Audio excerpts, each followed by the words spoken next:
Morning, everyone. We call this meeting to order.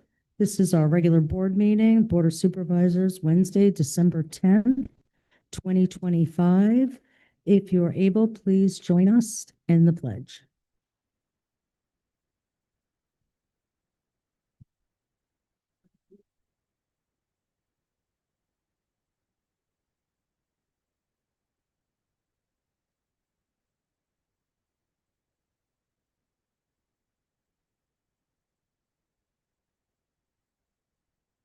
Thank you, everyone.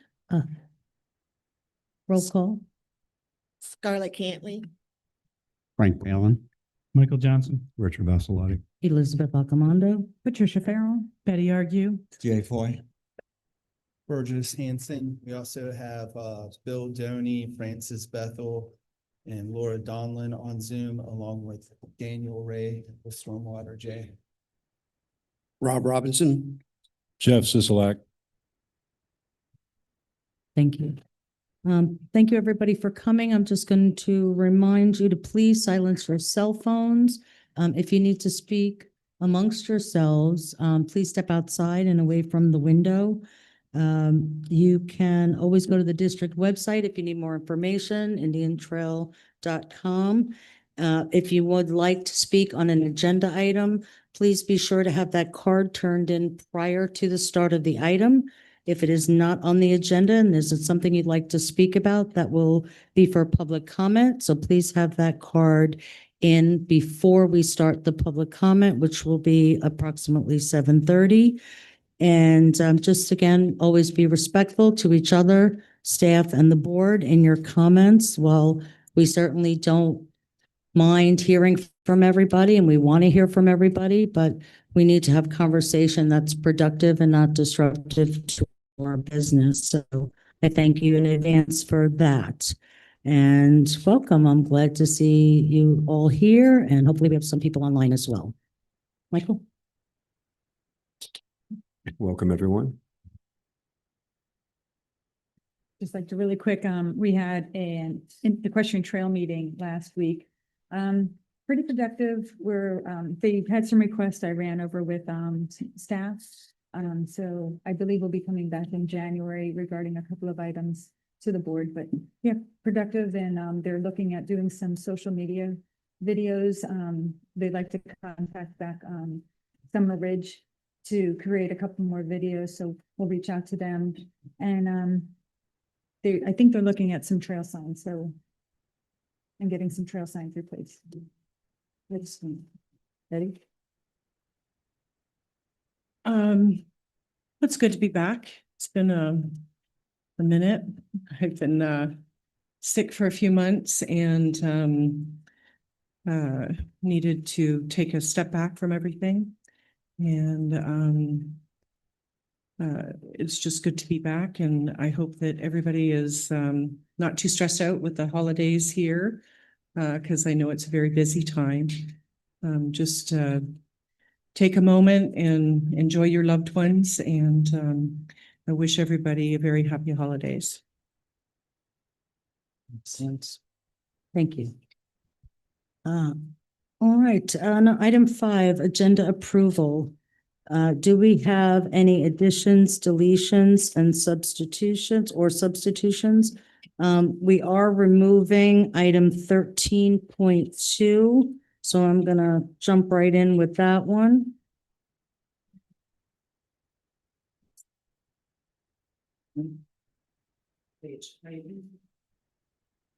My agenda goes from 10 to 16, so there's some pages missing in between, please.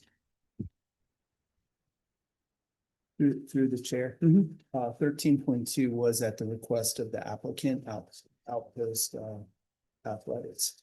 Just Thank for the you. record. Thank you. Do I have any other additions, deletions, or substitutions? Yes, please.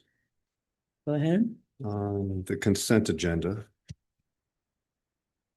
I would like to remove item 14.1 and put it up for discussion. Okay, so 14.1, we will move that to, let's see, 10, 10.2.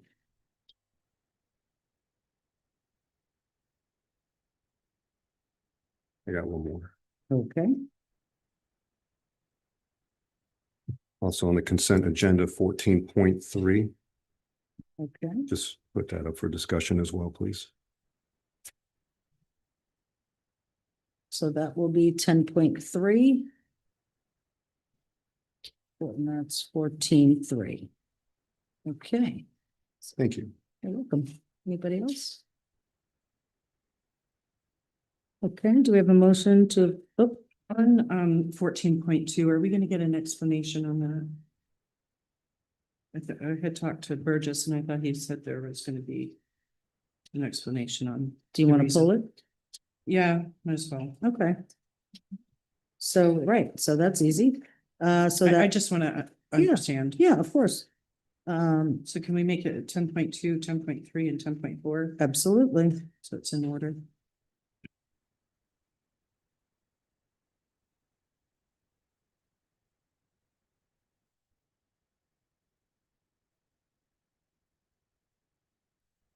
Okay. So, motion to approve the agenda minus the consent.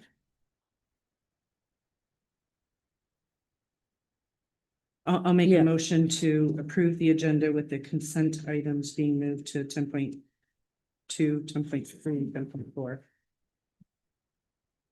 Okay, that's it. So, Let me update to that.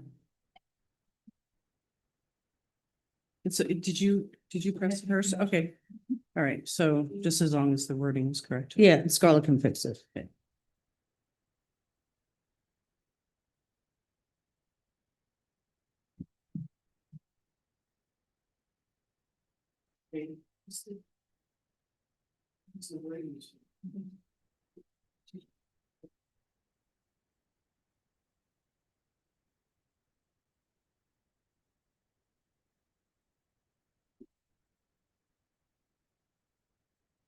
Okay, all in favor? Aye. Aye. Okay, that item passes 5-0. Okay, on to election of officers. The board members will be given an opportunity to make individual or by slate nominations for president, vice president, treasurer, secretary, and assistant secretary. So I'll start with president.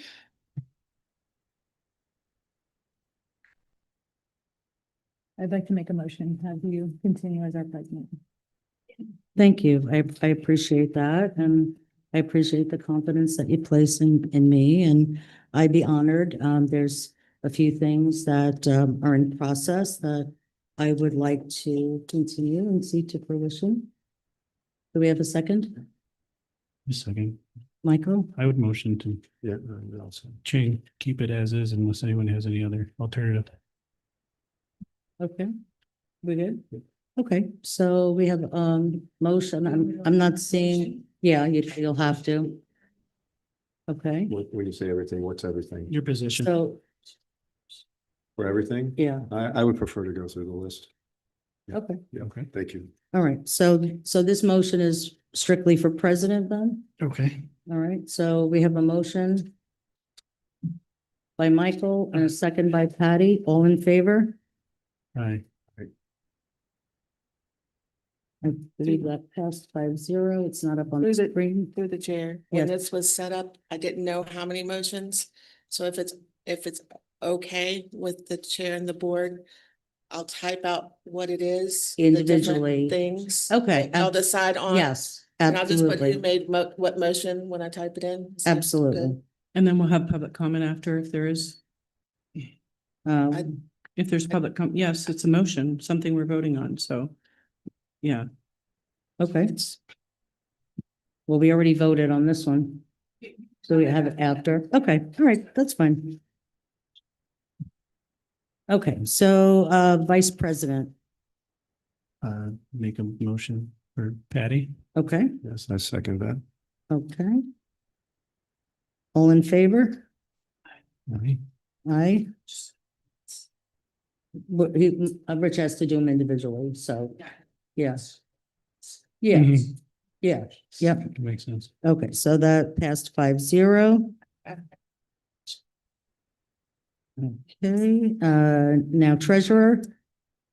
Yes, on VP. I apologize. To be clear, are we just talking about the positions right now or each individual? No, No, just. this is just the board. The five board position. here, Oh. not, I'm sorry. I misunderstood. that's okay. Yes, that's fine, however it is. Yeah. Yeah. Yes, please. Okay, Yeah. all right. Are you okay with that, Scarlett, now? I'm sorry, Scarlett. Or should we just continue? That's fine. I can, Just a minute, please. hold on, let me switch it. Let me go. Yeah, this is just item 6. Item Yeah, 7 of So the, the motion is to keep the Status quo. officers the same? the same.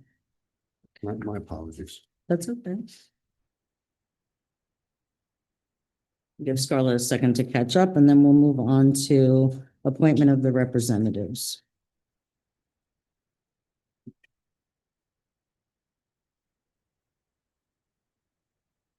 And just so everybody's clear, while we're waiting for that, the appointment of the representatives is basically just for the board to keep an eye on what's going on in surrounding cities and organizations, to keep the board, staff, and the residents abreast of anything that might come about that's going to affect us.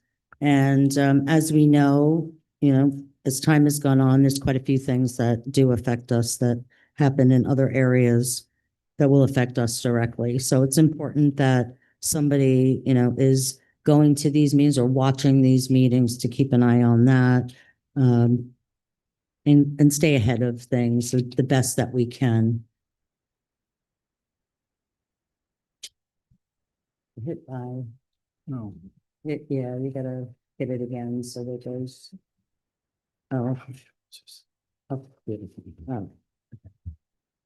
All right, we're ready to move on. Item number 7-1. This is the appointment for the Treasure Coast Regional Planning Council meetings. And just for some additional information, it meets on the third Friday of each month, except for the holidays, and the meetings are in Stewart. I am currently the appointee for that. I don't mind staying. So that's up to the board, and we're going to vote on these individually.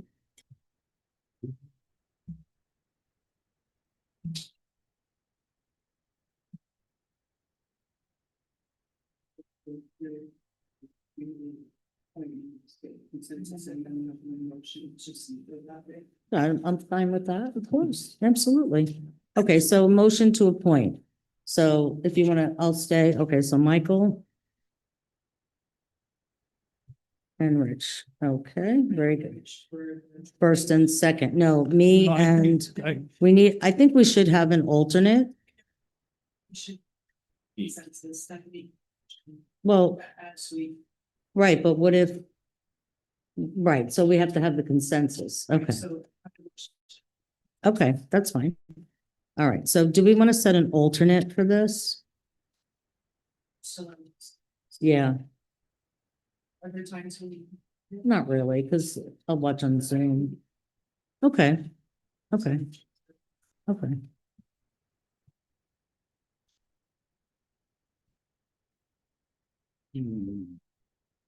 And you could always watch on Zoom. That's really easy with them. Western Communities Council.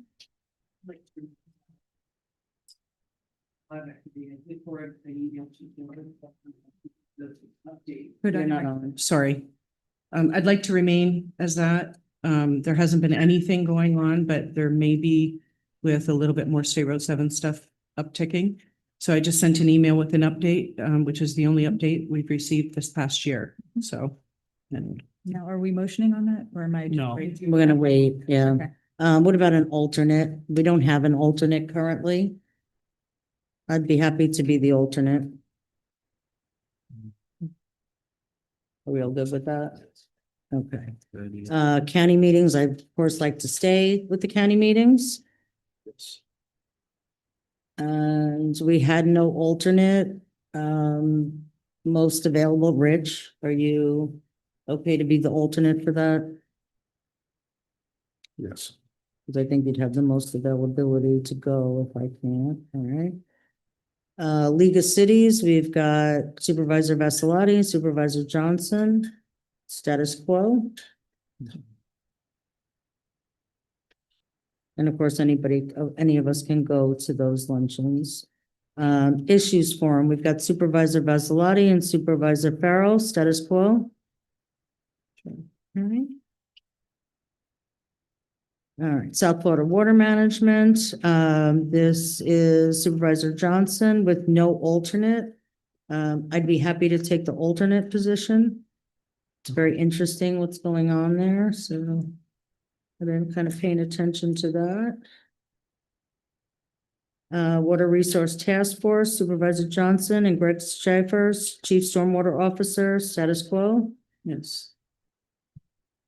TPA, Supervisor Vassalotti.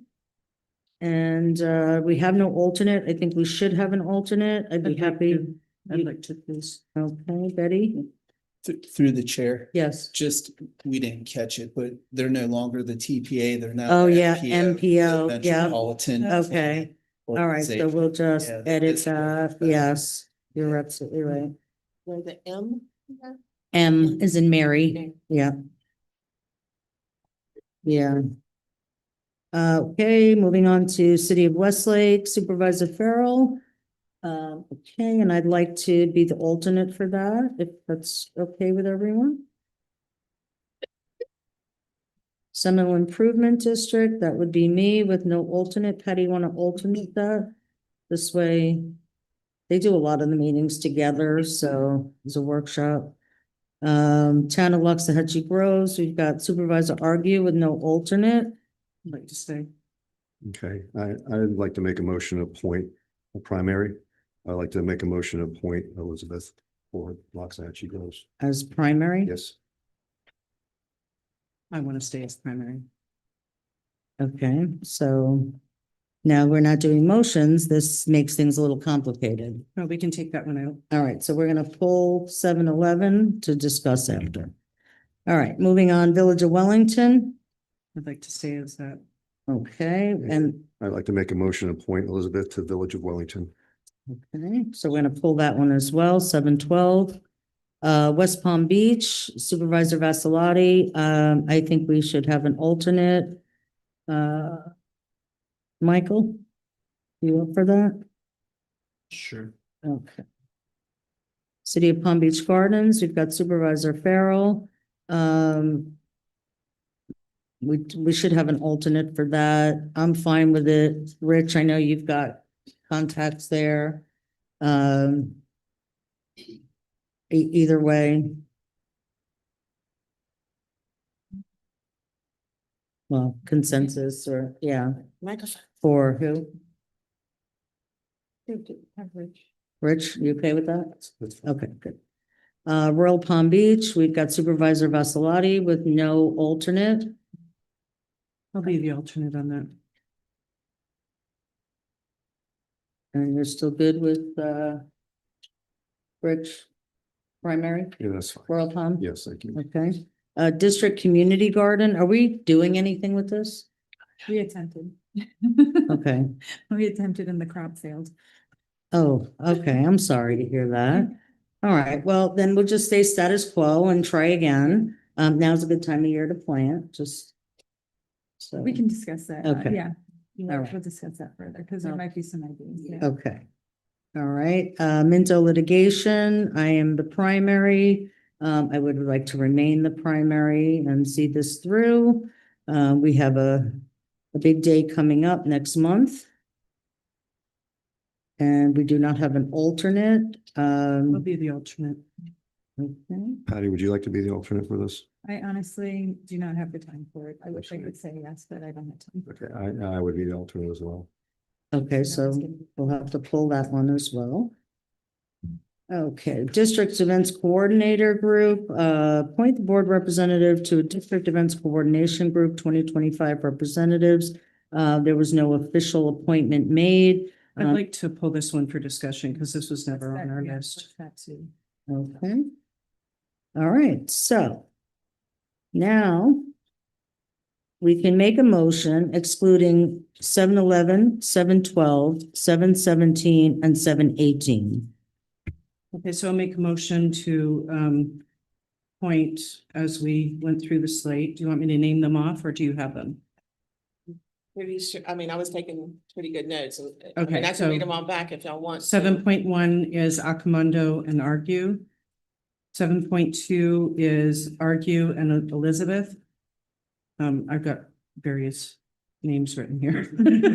I answer to either one. so it's Right, fine. 7.3 is Akamundo and Vasilati. 7.4 is Vasilati and Johnson. 7.5 is Vasilati and Farrell. 7.6 is Johnson and Akamundo. 7.7 is Johnson and Greg Schaefer. 7.8 is Vasilati and me. 7.9 is Farrell and Elizabeth.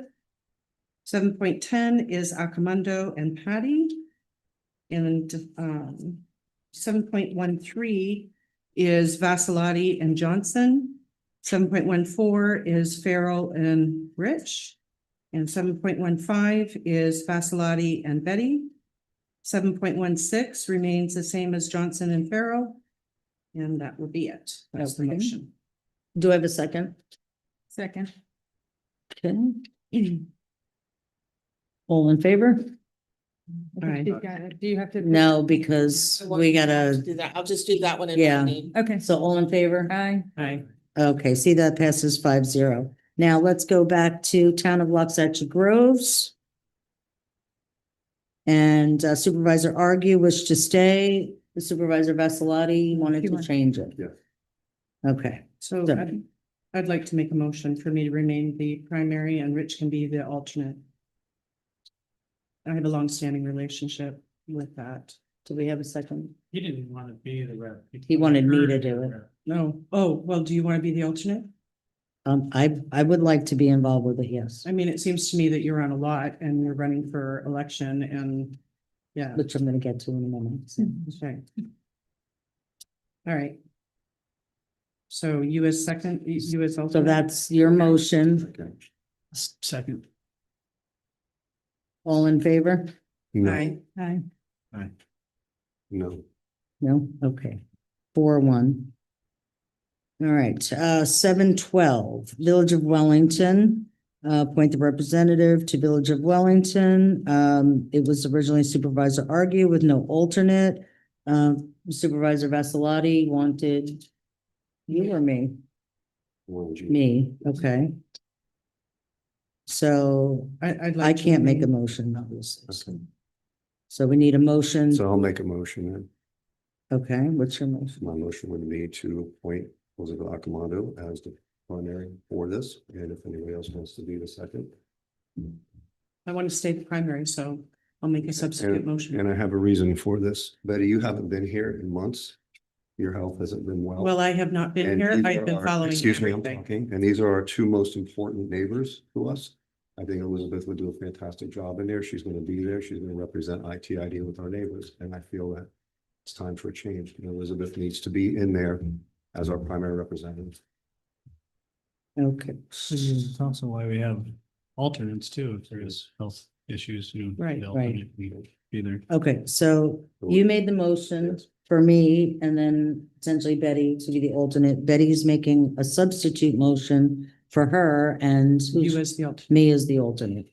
So do we have I got a second.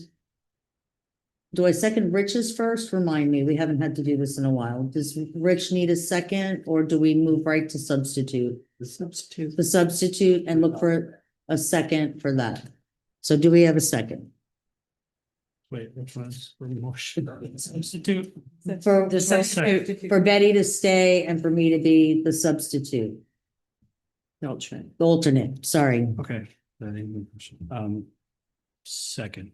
Okay, so.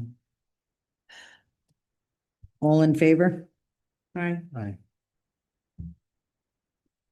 I'd really like that. So, Patty, what's your vote? You're a no? Rich is a no? Mm. Michael's a yes, I'm a no. Okay, so we need another motion. So we go back to Rich's motion. Do we have a second for Rich's motion? Second. Okay, all in favor? Aye. There now? Aye. No. Okay, so, and I'm obviously gonna say yes, so that passes 4-1.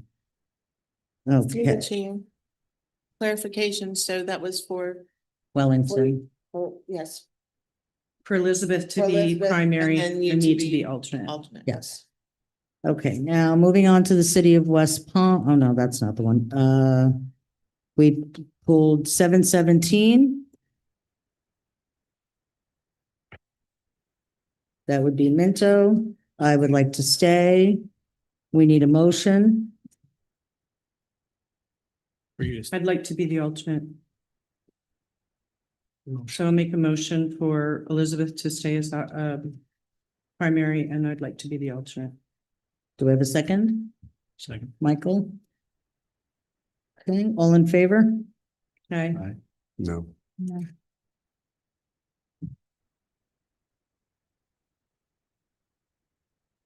The no's to the alternate. Okay, this is a tough one. I'm gonna vote no. Okay, so now we need a new motion Make the motion. for, Accomando primary, Vassalotti second. Alternate. do I have a second?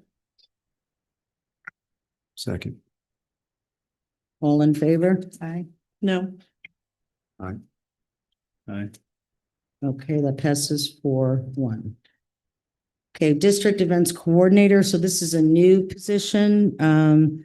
Since the district is taking on a little bit more of a role with events, whether it be district or others that come in to do events.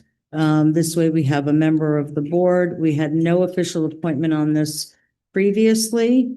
So I'm looking for a motion to appoint a primary and an alternate as the 2026 representatives. I pulled this for discussion because I don't recall us having a discussion as a board as having a need for a district events coordinator. So I object to us doing that. I think we have enough, and quite frankly, these appointments are kind of a joke because I don't think people are really even going to them and doing them. We don't certainly hear I reports Go back. to mine. I There- haven't heard reports from you either, Okay. but Actually, when there's something to report, I report it. so do I. So, I think everybody does when there's something critical. anyway, I don't think this is necessary. I don't think that's what our role should be as a board. I don't think the district should be involved in running events. And that's my personal opinion. Okay. I think it's a waste of our taxpayer dollars. Well, the board is not spending taxpayer dollars by being involved and being a part of it. I don't think this is the person that's going to be saying what goes, just to be involved as a board representative, and I don't see anything wrong with that. I think it's good. This way, if there are any issues, they could come to us and we don't have to rely on staff to do it.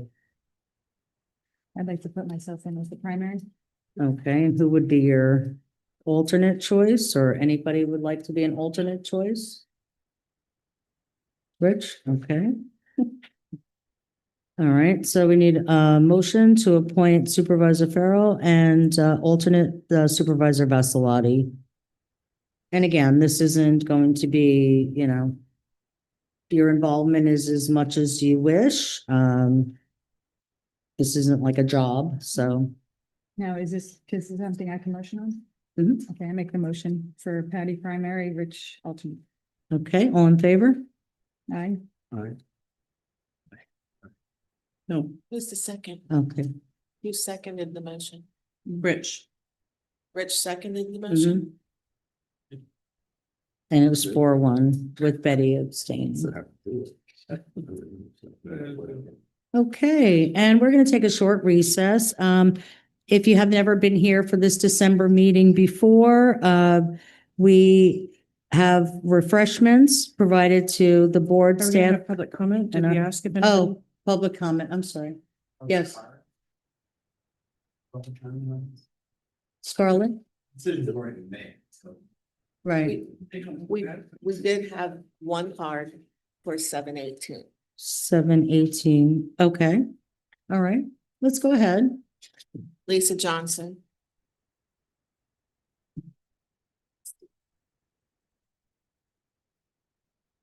Hi, Lisa Johnson. I did want to comment on that district event coordinator group. And I want to talk about that a little bit.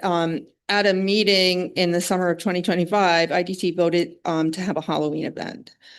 This event would be covered by sponsorship or it would not take place. I did speak to Heidi Garcia before the event took place and asked her if I could do a records request for the financials. She responded there weren't complete and I let her know I'd wait until after the event. When I received what I believe to be incomplete, I received sponsorship donations amount and PBSO invoices and no other records were kept. I missed the last two Indian Trails meetings. At these, Richard Vasilati thought that the ALA made these requests. I want to make that clear. And I think everybody here knows that it was me, but it was not corrected, which I Please, had a problem. I'm sorry to. It does have interrupt to you. do with this. Well, I think that's probably better for public comment, or unless just stick to. Okay, well, then, The okay, appointment. let me get Yeah. to the point. Okay, Yeah, you're right. thank you, Um, thank you. If this appointment is done as it is, I ask that this be done 100% with a volunteer base, preferably with volunteers of the community or a nonprofit within the community, not at ITT on staff time, because that wasn't kept track of for the Halloween event. Thank you. Thank you. Okay. So this time of year at this meeting, our attorneys, Colwell, Passetti, Edwards, Skoke, Shack, I always want to say Skoke, I don't know why. And Vitor, LLP, Stormwater J Engineering, Torcivia, Donlin, Godot, and Ruben all provide us refreshments, which are in the back. So we're going to take 10 minutes and let everybody here enjoy. And we thank you so much for once again for providing this for the board and staff and our residents for a little holiday celebration. So thank you very much. And we will recess until 6:45, please. And if I could have the board up for photos, I'm sorry, Debbie.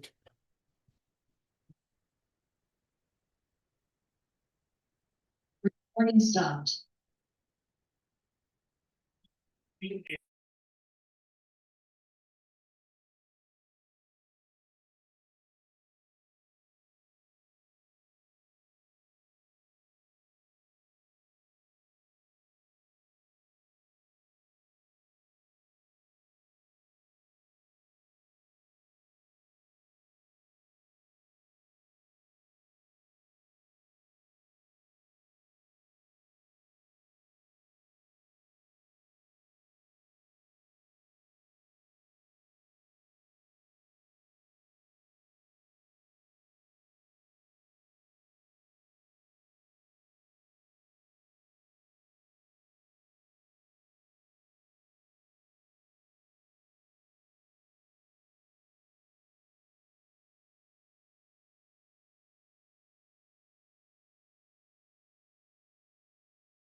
Item number 8, presentations.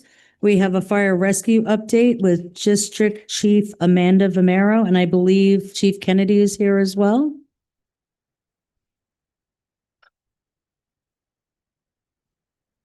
Good evening, everyone. Hi. Should we wait? No, you're No, fine. we're fine. Oh, okay. What about Betty? You wanna just somebody get her, please?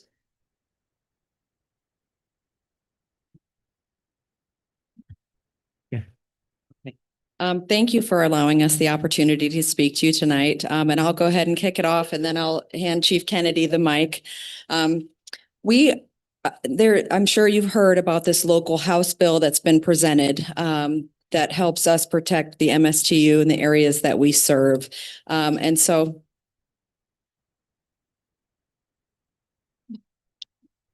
we ready? Okay, thank you. Sure. There's been a local House bill that's been presented and it is in a draft form.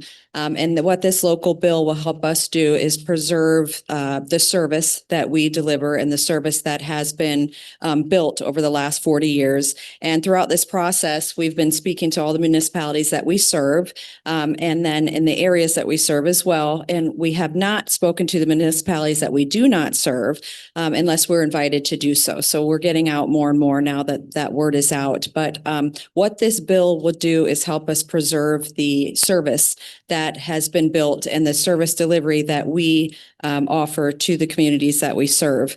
And what this bill does is it doesn't say that a community, a city cannot annex. It addresses what happens after annexation.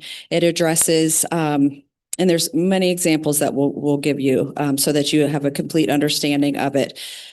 For example, Station 40 was many years in the planning and $10 million for the station, $1 million for a fire truck, $500,000 for a rescue truck, staffing, everything else. The day that we opened doors, Boynton announced that they had a plan to annex certain areas around the boundaries that they were going to annex, a higher tax base area, but then left Palm Beach County Fire Rescue to serve 6 or 7, they were mobile home parks, which statistically and traditionally have a higher call volume and a very low tax base. And so it seems as though these areas with the higher tax base are cherry picked for those municipalities and then leaves county serving the unincorporated areas and then the areas that are in the MSTU that we still serve.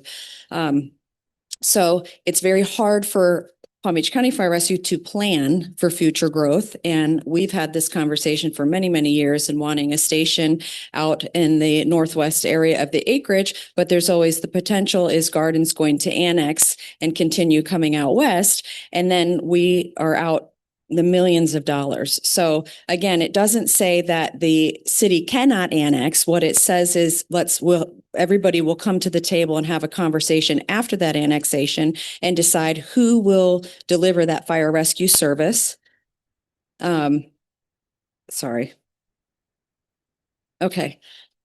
So that's all it does. And it helps us preserve the service that we have in place. And that being said, we have 50 plus fire stations. The level of service, for example, if 26 is out on a call or major incident, you are getting a unit from another station that's going to come and cover your area. You're never without coverage. And the unit that's coming to cover the area is trained to the same level as you are used to and you would receive from station 26. So 3-and-3 engine and rescue, same level of training, the whole blood training, all of that stuff. So with another municipality, you may not get that. You may not get the same level of service that you're used to getting. So this helps us preserve the service that's in place, and it helps us better plan and prepare to keep up with the growth of the communities. And as you are well aware, especially in the Western communities, we are just blowing up out here. Chief Kennedy gives an example of Boca, and I'll let him speak to that point, but you want to take it over? Okay.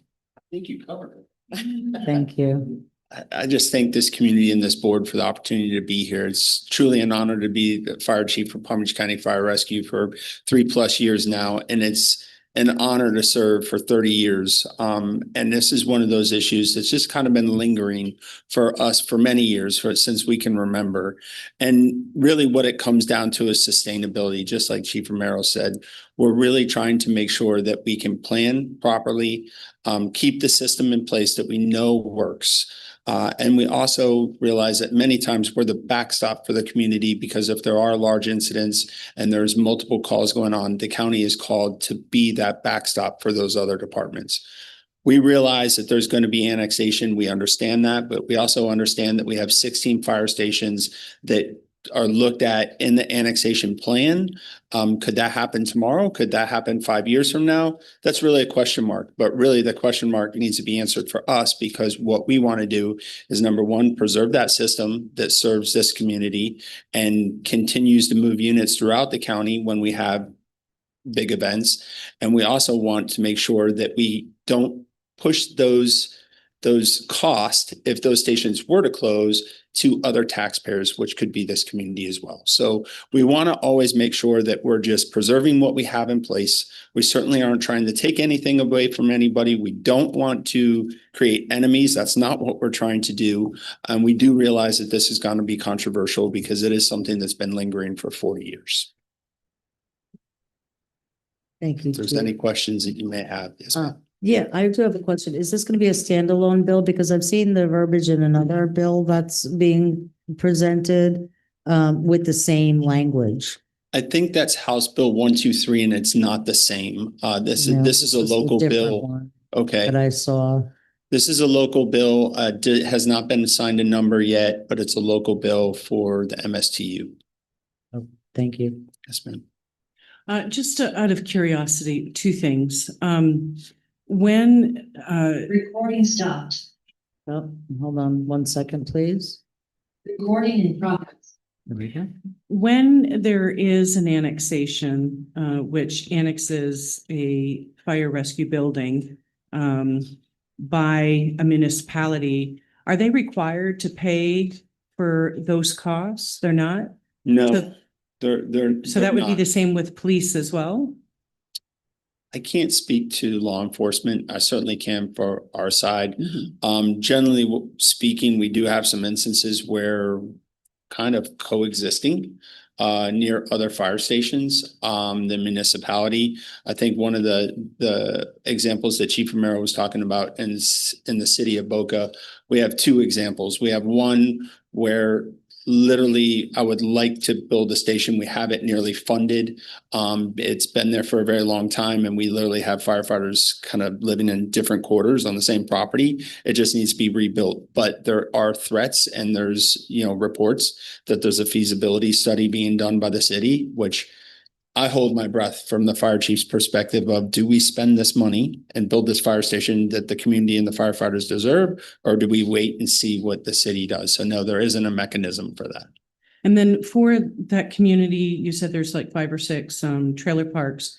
Isn't there some sort of interlocal agreement with those fire stations that they're the closest they would serve, or you're still required to provide those services? So we're not only paying for that building that was constructed and all of that equipment, but now we're having to have increased costs for providing those services. So is that what you're saying? Yes, in the city of Boynton, we have a mutual aid agreement, but we do not have an automatic aid agreement, which would be reciprocal if hey, they're the closest unit.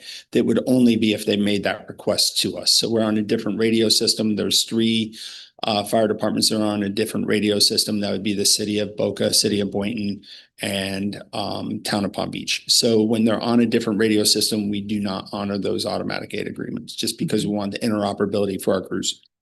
All right. And my last question is, wasn't there a fire station that was approved for around 20 Mile Bend years ago? I think it was like 2017, 2018. There is a station being funded right now, and it is in the works. It's just, I don't have a date yet when that's going to be built. But there is one in the capital improvement plan. Yes, ma'am. All right. Thank you. Yes, ma'am. Is that the same? Is that going to be in the same location, or is that coming further east? It has bounced around a little bit. Originally, when the community was built, there wasn't property identified. And then we were able to secure a property through parks and a land swap that we did over in the Westgate area. But there are better suited areas, especially with the growth in the area, if we were a little bit further east. I have a planning director that is spot on every time, and she always tells me where we would best be served for the community, especially with potential growth. And we would like to be a little bit further east. Thank you. Thank you for being here. I love this. Thank you for having us. I think this is fantastic, and I really hope this works out. So what can we do to help support you with this We're asking for a letter of support. letter of support? Yes, if the Okay. board sees fit, we would greatly appreciate a letter of support for those communities that we do serve. Absolutely. Yes, thank you. Thank you. Thank you both very much, and thank you for all you do for our community. We are very grateful.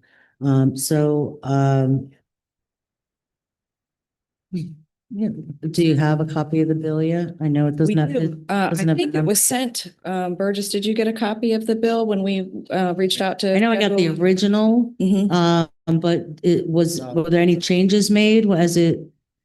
Have you met with the local You- delegation? I know there was Chief talk. Kennedy has a copy that he can provide. If Okay. you want to make copies or whatever and share it with each other. But I believe when Chief Kennedy's office reached out and we scheduled, that was included in the calendar invite, was the most current updated version. But we can Burgess, provide that, yes. Can you make sure that we all get a copy of it and then, prepare a tentative letter of support that we can discuss at the next meeting? Well, I think, when are you going to Tallahassee? It hasn't went through the committee fully yet. I believe it's still with Chair Snyder for our local delegation. So I don't really know what the next steps are there. We're certainly doing our best to make sure that we educate. What I can say is there was opposition to the bill even before we got it approved by the Board of County. I heard that, yeah. So, from the city. and some of it was just the wrong bill and was wrong information. So we're just doing our best to get out there and tell everybody really what it's about. Okay, the session starts well before our next meeting. So that would be my concern about waiting until our So- next meeting is the 28th. But if they haven't been assigned a bill number yet, then they would be assigned to committees. I just don't think we should be giving a letter of support without actually seeing the bill language ourselves. I trust what you guys are saying, and I think you guys do a great job, but I just think that we as a board should do our due diligence and read it and consider it before we just give it. Have there been any changes since the initial bill language that you sent us a month or so ago? And I wouldn't like to speak to that. I do know there has been changes. There have. I just don't know the timing of when it was sent to you. So we have made changes. Very along the way. early on. It was a 1-page document when we first started. It's 3 at this point. And really what we were trying to do is consider our own residents we serve to make sure that there was information in there or a sentence in there that basically gave everybody comfort that this wasn't affecting those that we currently serve. So Right. we This is did what I was have made hoping. modifications along the way. Yes. ma'am. Yeah, this is why I was hoping we could get together before this meeting, so we would have that final language to make it our job a little bit easier here, but unfortunately, schedules didn't permit that, obviously. Well, I support the premise, I guess, that we absolutely don't want to see our tax dollars spent and then you guys can't support a station that you build, especially when we're talking about building stations out here. So what I would ask my colleagues to, once we get this, if we can get this timely, the latest version of this bill, because even after we send the letter, it could change. So I'm not overly concerned about certain changes. I don't think the meat of the bill has changed, maybe some tweaks. But what I would like to see is if you guys could get us the latest version, we can have the letter prepared and through staff can send it to each one of us individually, get our feedback and get that letter before session starts. So would everybody be open to that? Through the chair. As soon as I sit down, I can send Burgess the most up-to-date draft, and then if he could share that with you all. Okay, so maybe we can do this. So And can I just ask a question? sure, first? sure.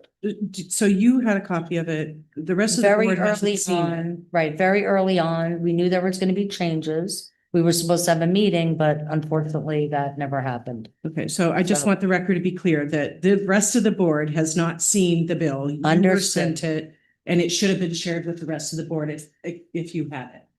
Second of all, Frank, you cannot build consensus outside of a public meeting, correct? Okay, so it has to come to the next board Okay. meeting. So how about we do this? You have it and you could send it to Burgess and maybe during our break, we could look it over and come back to this conversation later. Is that okay? Yeah. All right. And we have emailing it, you want to just make a couple copies of it? That would be much easier. Yeah, then we don't have to. We'll get it to you. I'll get it. Richard? Chief, what is the deadline for this? What would be an appropriate date? I don't know. I know this is gonna be ongoing, so any support that we get, I do know that if we do have another local meeting with the delegation, having support there in favor of it would be beneficial as well. So that could be an in-person opportunity. I just don't have a deadline for you right now. Are you guys on the agenda for Monday at the college? Because I just found out this afternoon that the local delegation will be there. They're doing county issue in the morning and then whatever else in the afternoon. We will be there. I don't know if this topic will be part of that. Okay. We will be there. Sure. Has it been approved by the local delegation and you have a bill sponsor? No, so this was, the requirement was that it was read into it was part of the record, which it was.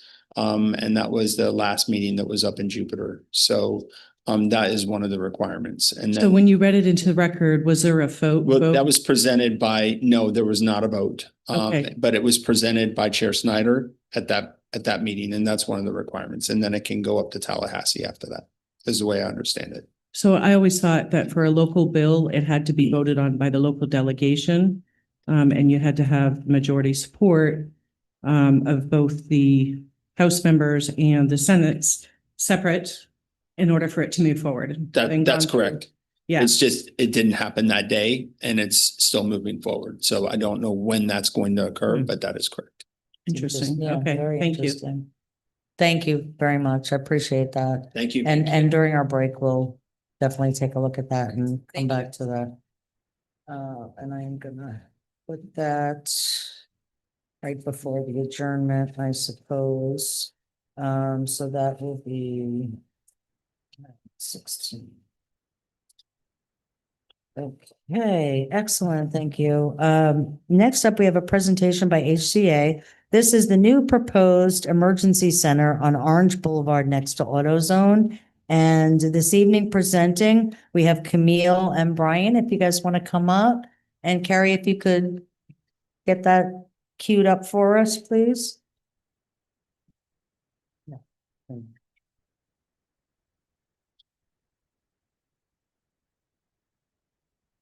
Perfect. I'll just let her know next slide, I suppose. Yeah, if you could just say Yeah, of who course. you are and who you're with and all that. Good evening. My name is Camille Swanson. I'm with Inside Studio. We're the agents and land planners for the property owner. First, I just want to say thank you for giving us the opportunity to present our project. If you don't mind going to the next slide. Thank you. I think everyone's familiar with this site, but just to reiterate, this is the Seminole Orange Plaza located on the southeast corner of Seminole, Pratt, Whitney, and Orange Boulevard. The affected area are the two remaining parcels that have been vacant. And next slide, please.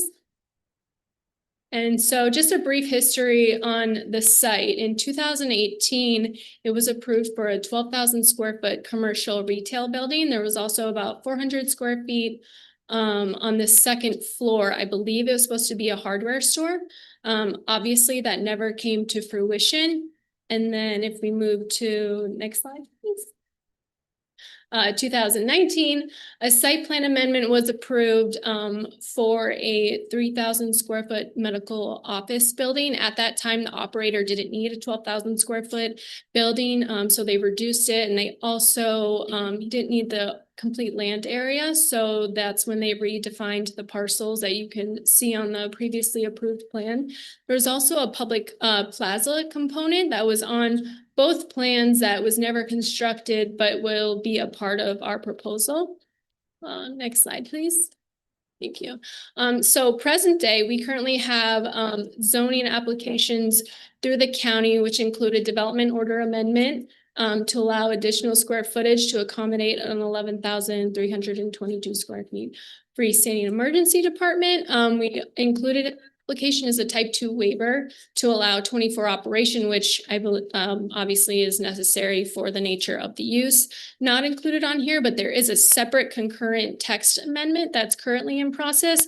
As we were going through and meeting with the county, they've kind of identified a limitation in their code that didn't define a freestanding emergency department. So we've been working with them in that process. So that's a separate application. I'll go into that a little bit more towards the end of the presentation. Next slide. So moving to our proposed site plan, again, it's an 11,322 square foot freestanding emergency department. The frontage is maintained on Orange Boulevard, similar to what was previously approved. We are also maintaining the landscape buffers to the east and south, which were already depicted on the previous plan. And now again, that public plaza is still a part of our proposal. Next slide, please. Okay, just going into some use characteristics of a freestanding emergency department. Typically, the location criteria is situated in underserved areas. It creates more accessibility and a convenient location for fire rescue and emergency services. It's licensed under and affiliated with a hospital, but it is located off the campus premise of the hospital. It is very similar to the emergency room that you would see at a hospital, however, on a smaller scale. But the services offered are the same. Next slide, please. Thank you. Part of our application package is we had to include architectural elevations. So those are currently under review with the county. These are the north and south elevations. It's similar to what the buildings that exist on the plaza today. We want to go to the next slide. Again, this is currently under review in our application and abides by the architectural guidelines from the county, as well as additional design criteria that's in the approving resolution for the property. Next slide. Okay, and then so back to that text amendment as far as defining the use within the ULDC, which is the county zoning code. There have been previous proposals for the same use that have gotten approved on various occasions. Now, in some occasions, it's considered a medical office. It's not an urgent care.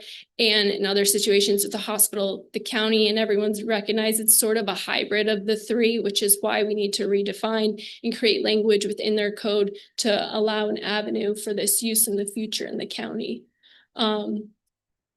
Again, that language is consistent with the state statutes and AHCA, and we've been working with county staff to ensure everyone's on the same page. Next slide, please.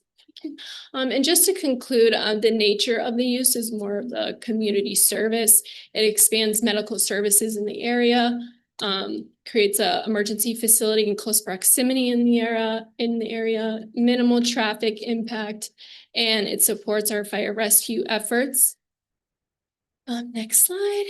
And that concludes. Again, thank you so much for allowing us to present. And we are here if you have any questions. There's also a representative from HCA if you have any questions. Thank you. As well. I think one of the biggest questions everyone's going to have is the traffic impact. So can you speak a little bit more on that? Because this corner is a little dangerous at this point. We see a lot of accidents because people coming out of the plazas have the ability to make the left-hand turns. Mhm. So Can we go back to that slide, Scarlett, where it shows, the driveway?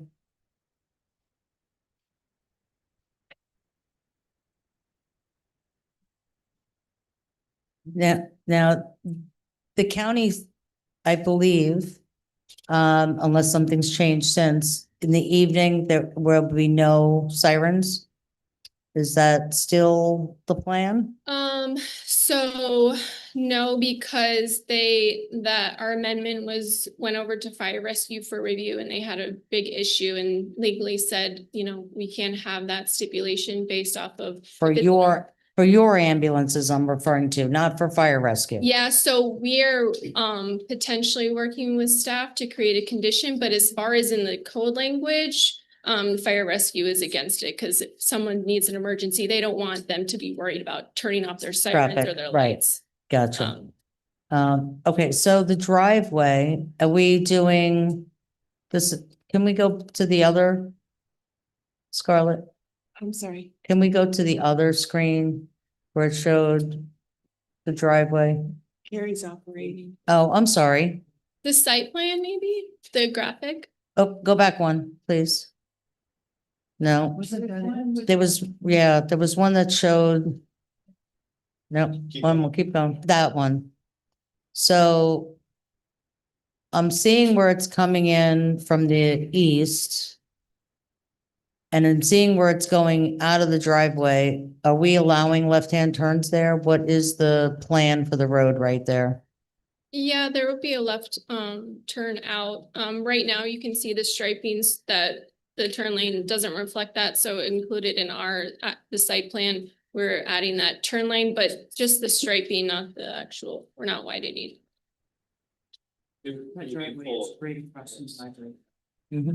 I'm sorry. It would be a full opening. You could turn in all four directions. Okay, Right in, right out, left in, left out.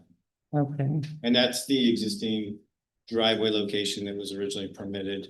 And from a context of traffic volume, it's important to note that, again, this is actually a decrease in the volume of traffic from the original approvals.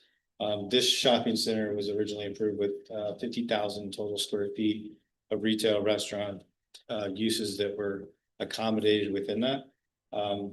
this will be much less. This will than be obviously create significantly less traffic than maybe some other retail or restaurant that. user Right, that could have been on that property. okay. Very good, thank you. Frank? You can leave that. No, please, One of the. turn your mic on. One of the benefits of being old and around here a long time is I was here when this project was approved by Indian Trail in, an aspect of this project was approved.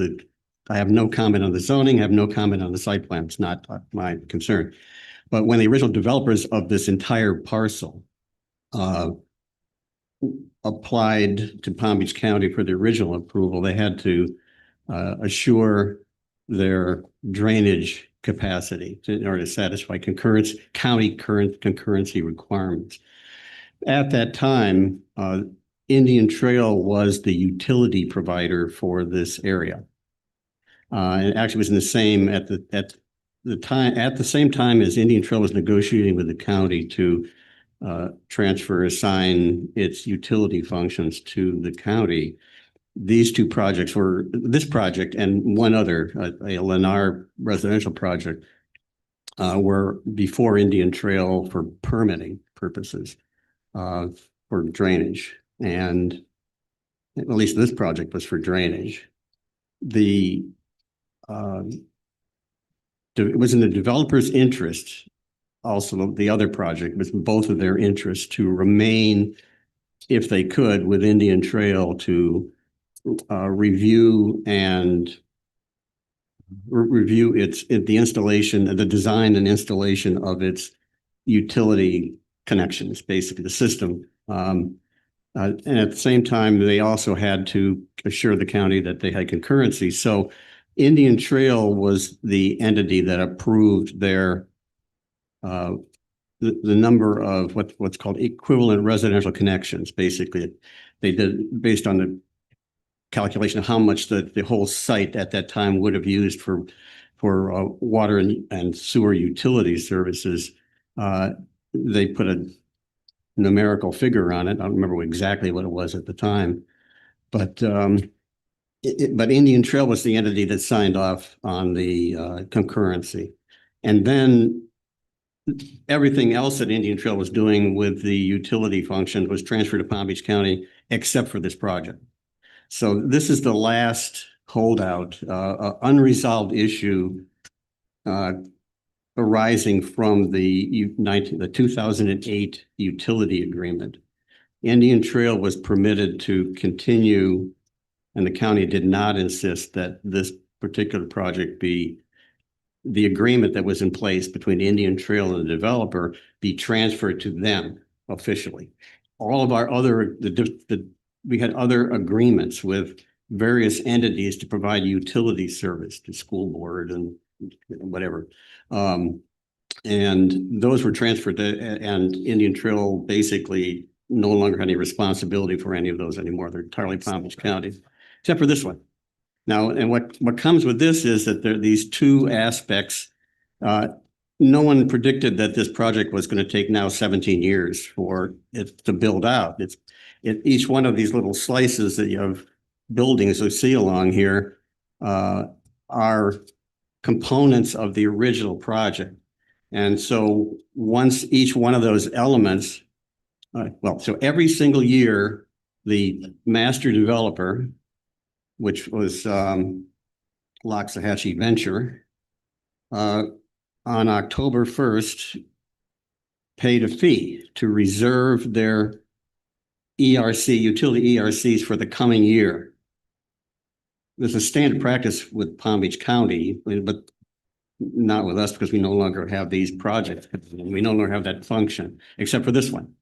So on October 1st, 2025, the developer owed Indian Trail $6,400 to reserve.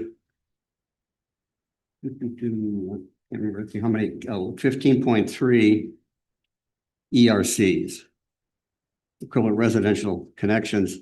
Each one is $420 per ERC. That's our fee. So there's a fee schedule. It hasn't been changed in almost like 20 years or more because we don't have this function anymore, but we still have a fee. And this is it for this project. So, and I've had correspondence with the former master developer, Loxahatchee Venture. Loxahatchee Venture has now sold all of its interest in this entire parcel to, as far as I know, ACA. So all of the balance of the property that's still subject to our development agreement that was between Indian Trail and the master developer. So we have some unresolved issues with the current owner of this parcel also being the successor master developer.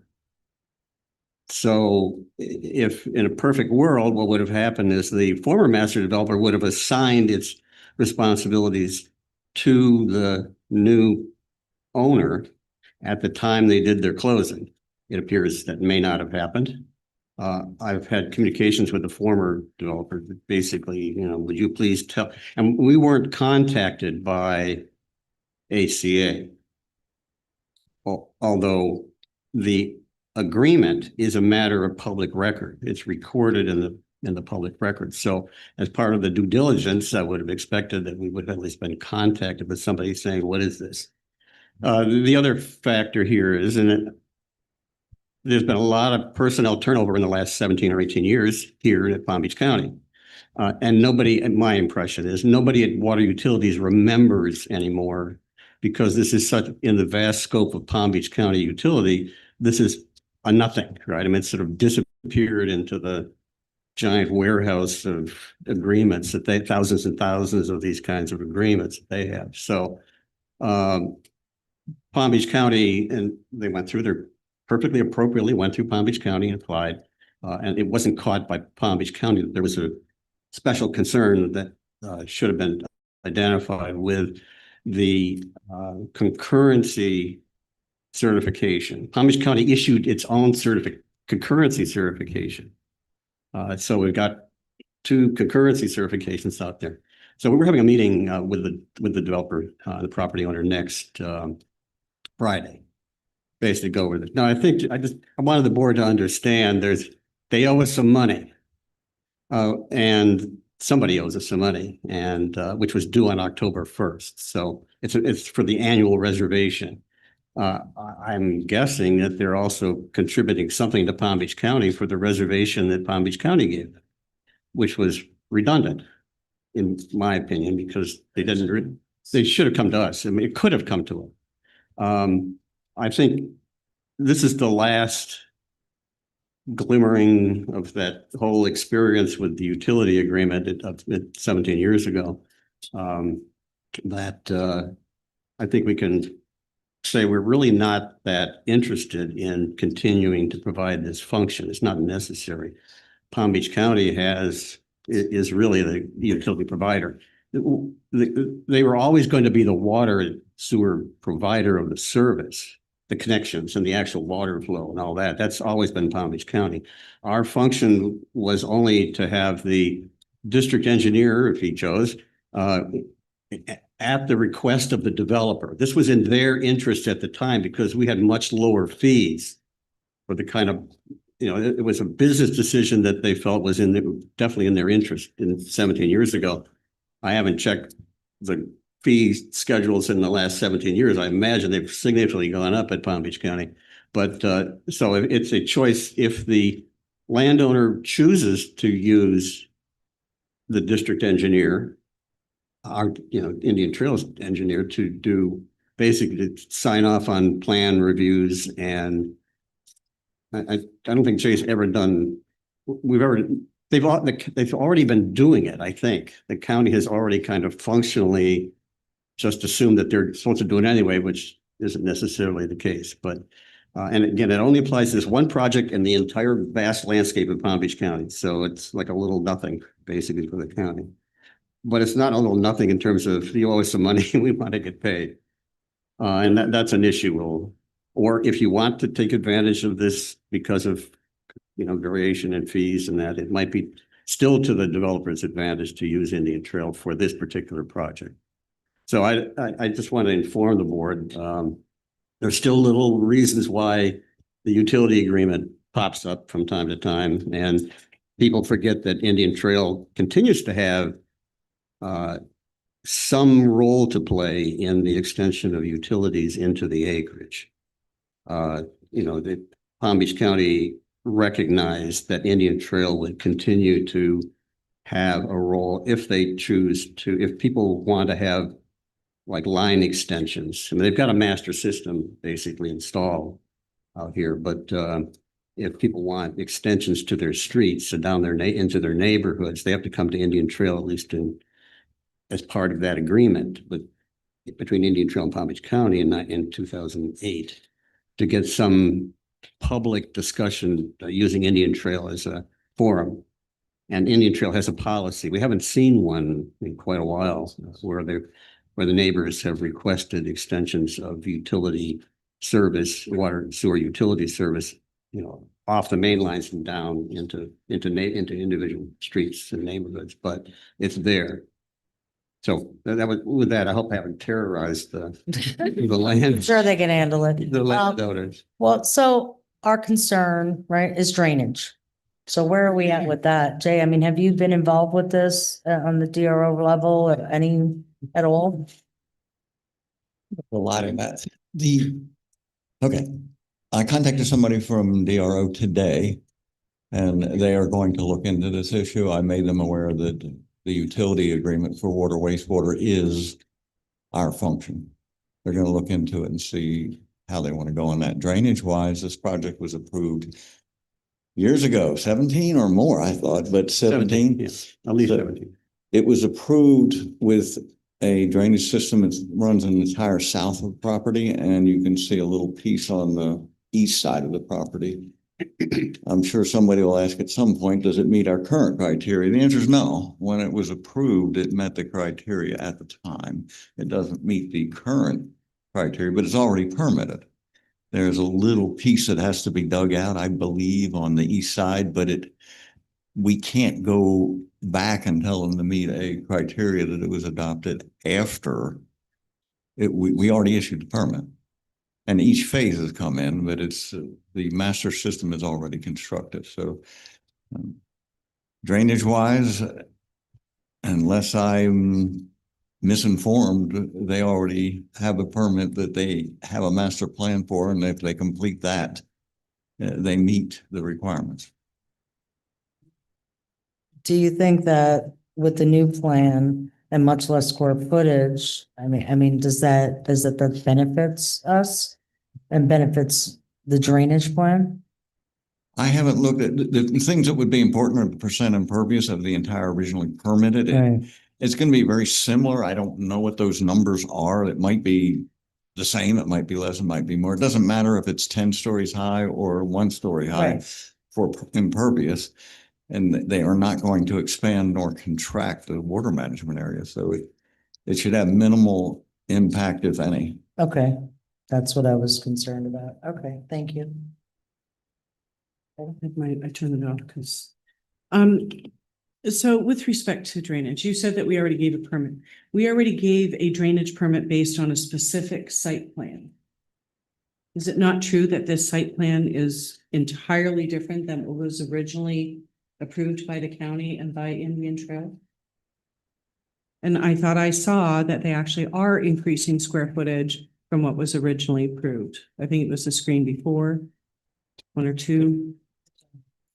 Would it be okay if I? Yeah, The whole or absolutely. for Yes. that particular site? Please. So just as I think Indian Trail and some members here have had 17 years of experience with it, so have I.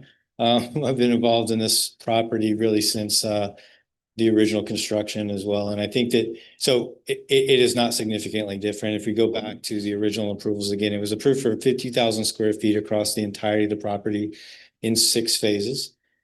This is the 6th phase that is being proposed to be developed. There was building on that, basically in that exact same location. Now, can I tell you that it was, this is 11,000, was that 10 or was that 12? I'm not sure exactly, but in total context, the building square footage, and I don't know the specific pervious versus impervious calculation of that old plan to today's or what was permitted to today's.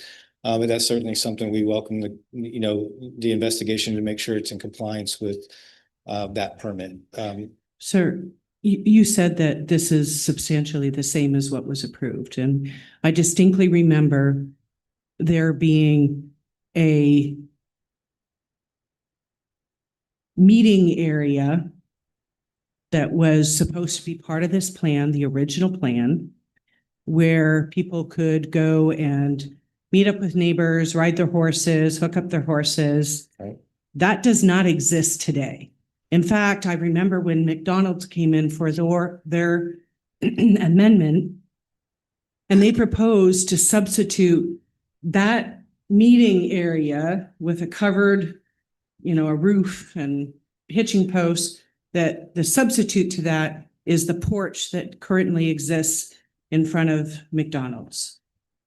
That you can fit basically 1 or 2 chairs in, and certainly it doesn't exist, nobody's there, and it's between a U drive-through. So this is substantially different than what was sold to the community who did not support it at the time, but there were some what was considered community benefits that would come from this project. And that is not there. And so I know, this particular standalone emergency center is not solely responsible for that. But if you've been involved from the beginning, then you would know those things from the very beginning were sold to this community and we didn't get it. And this is what happens with these kinds of developments, whether it be a PUD or commercial development, is the developers get their first land use change and their first zoning, and then they keep coming back for changes. Whether it be a variance, I see that there's an incompatibility buffer type 2? Was there a waiver for that? You know, what I see there is not much of a buffer. I know that the county is trying to fit a square peg into a round hole right now with respect to this language, and I'm very concerned about that text amendment. I'm going to be honest with you. I think that that text amendment is going to permit this kind of emergency standalone to go pretty much anywhere in the county, in any residential community. And lastly, it's not our responsibility to be concerned about the residents, but have they been notified? Do they even know? I can tell you that I live 2 miles away from the one that's in Westlake, and all I hear now is sirens. When before, the sounds that I heard were the lions and the monkeys at Lion Country Safari. Now, when I sit out, I listen to sirens. And that's what these neighbors that live in that area are going to be stuck listening to. Okay. And we can't request that you not have sirens on because state law supersedes anything that we want. And there's certain requirements with respect to emergency vehicles. And I appreciate that. I'm just not so sure that putting this beside residential areas is the best place. Where would it be appropriate? I would say on a North Lake Boulevard or Southern Boulevard, but not in the center of our community. This is the hub of our community. That's my personal opinion. And again, that's not a thing for the board, but I don't like it. It's not what we were sold originally in the community of what was going to be built in that plaza. So. If I could just make a couple points of clarification, I think that, again, you're right. There is a requirement of this development that still stands today of that public space being a part of this development. And you're right, a significant portion of that has not been constructed because it's part of this project and a part of this phase of the development. So the space that is in between the dental office that's there today and then the proposed HCA facility is where the public plaza will be. And so it is a requirement of this building's development to construct that public space that will be to the benefit and in compliance and consistent with all those original development that you're speaking of. And so that is a part of this project. That's when the benefit comes and ultimately gets built into the project. What do you have planned for that public space now? So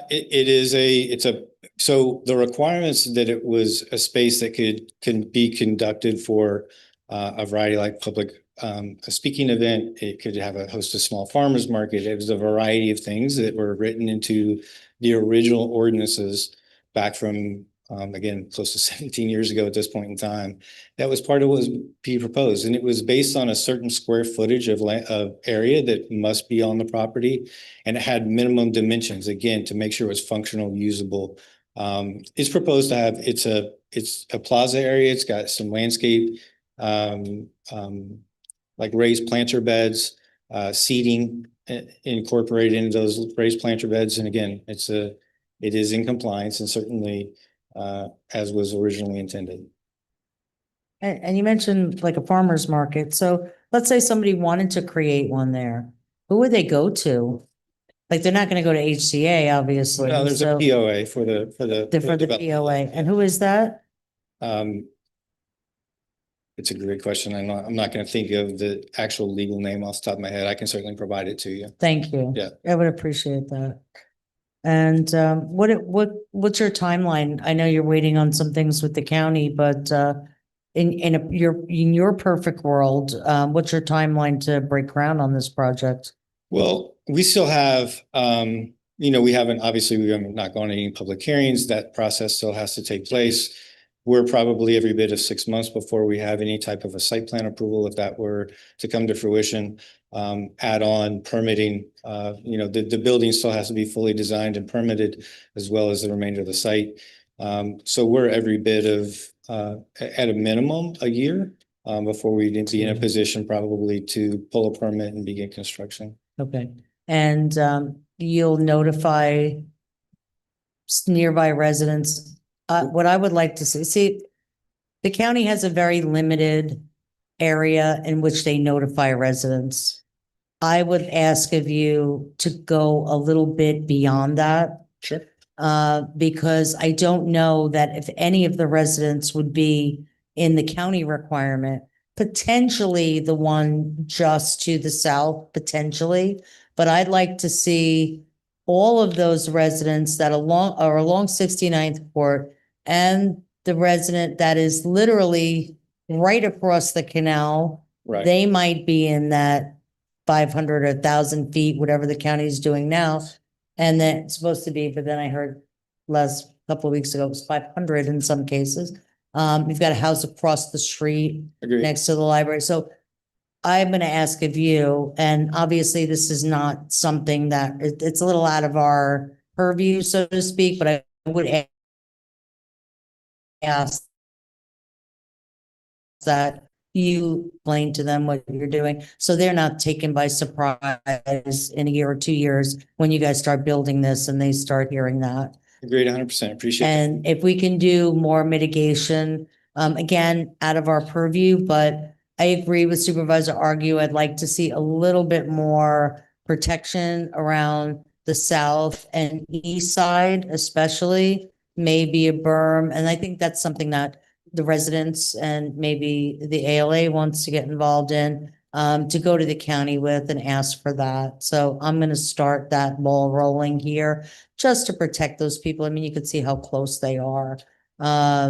So I appreciate it. And I appreciate you guys coming out. Mr. Kimbrough, if you want to have anything to add to that. Yeah, sure. Just to add some operational context. So my name is Jason Kimbrell. I'm the CEO for HCA Florida Palms West Hospital. This freestanding ER would be part of our operation and connect clinically and operationally to our hospital. But just to give you a bit of background on volume, because that was brought up earlier, just to give you level set with you, the projected volume, so number of ER visits per day, is less than likely less than the 6 o'clock to 6:30 McDonald rush for the Egg McMuffin. It's about 25 per day. The investment in this asset is truly an investment in the community, growing a stronger healthcare in a community that needs it, adding jobs, adding growth to this community. And Madam Argue, I want to manage some perception here around the emergency sirens. I've been a paramedic. This year is my 26th year as a paramedic. Prior to HCA Healthcare as an EMS chief, and my district chief in the back can attest to this. The sirens that you hear in Westlake is not as a result of that freestanding ER. It's a result of the growth in that community. Fire rescue in Palm Beach County has a very narrow transport criteria to freestanding ERs. Very, very narrow. And so what you're hearing up and down the street each and every day is because the community wants to be out here, because this is where the quietest part of the community lives. And so it's definitely not because of freestanding ERs there. Absolutely. And the practice of ambulance transport is when you get close to a emergency room and you're making that turn, you're not coming in hot. You're not blowing that siren. You just absolutely don't. That's not a standard practice. And as you were stating earlier, the statutes, the EMS statutes and what they require for sirens, they're never going to exclude it because of the safety aspects. But you got to kind of zoom out a bit and say, what's the practical use of sirens? And like I said, I've been a paramedic for 26 years, and I would never blow into an area like that at all. Thank you. Yeah. Thank you for being a paramedic. I served 30 years with fire rescue. Oh, and thank you for your service. Yes, thank you, sir. So as far as the ambulance, as you know, some people are concerned about, and I agree wholeheartedly with you. So you're freestanding ER. What level of care are we looking at? When I say this isn't your, a cardiac facility. This is not a stroke facility. This is not a trauma facility. So, and you guys have your own ambulances. And my question would have been, why?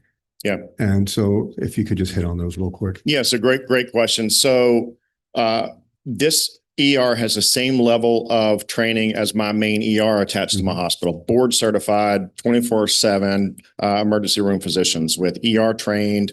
You have technicians in there, you have imaging there as well. And so we have our ground ambulance program that just launched this year. And really the focus around that is to move those patients from freestanding ERs to the main hospital in the event that they need the transport to ensure that the connectivity and that network integrity provides the greatest level of service. Just to give you some detail on what that looks like, if we're anticipating 25 to 30 ER visits per day, when we go into these types of communities, we anticipate a 3 to 4% conversion to admission rate, meaning we would anticipate transporting 4% of those patients coming into the ER each and every day, or annualized. So it's a very low number. And when our paramedics are based at these freestanding ERs, they're going to be in staffing. They're going to be supporting the clinical teams in there, being able to move patients and start IVs and EKGs, et cetera.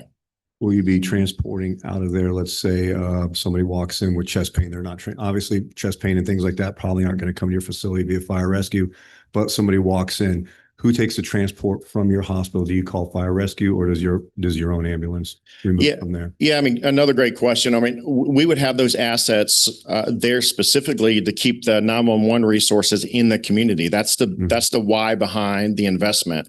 And our hospital is going to be able to do the EKG, obviously. We're going to be able to do initial serial enzymes to determine if the CK, CKMB, and troponin are elevated and get that initial look. If it looks like the patient needs to be transported, we'll mobilize that paramedic and EMT, not disrupt the system. It doesn't force that system status management post-movement and disrupt everything, and we'll move quietly, right? This is one of those where you just roll out non-emergency out of the freestanding back to the main hospital.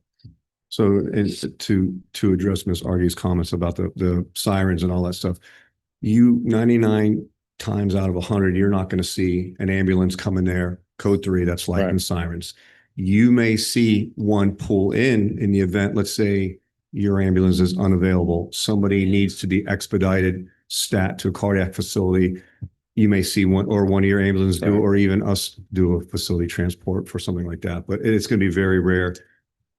Sirens in and out of there. Right. So Absolutely. thank you for that. Appreciate that. For sure. Mm-hmm. And then the construct of this, the design with the porch across the front, there's been a tremendous amount of effort to preserve what was aimed to be preserved 2 decades ago. And so I trust that you all as a board, as a community, will find this as a tremendous investment. Citizens, constituents move to areas first and foremost where there's strong healthcare and recreation, and this is an investment again in this community that we truly love. So thank you very much. Thank you. It seems like we have some, okay, one second. It seems like we have some issues to work out with legal, as far as all that and the historical. You said there's a meeting Next Friday. Next Friday. Yeah. Okay, so I'll be happy when that's all Absolutely addressed and handled.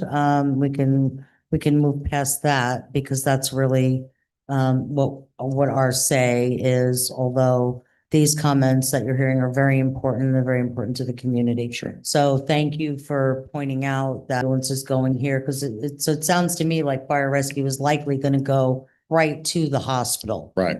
This is for people driving in or, coming in on their own more so than fire rescue bringing them in.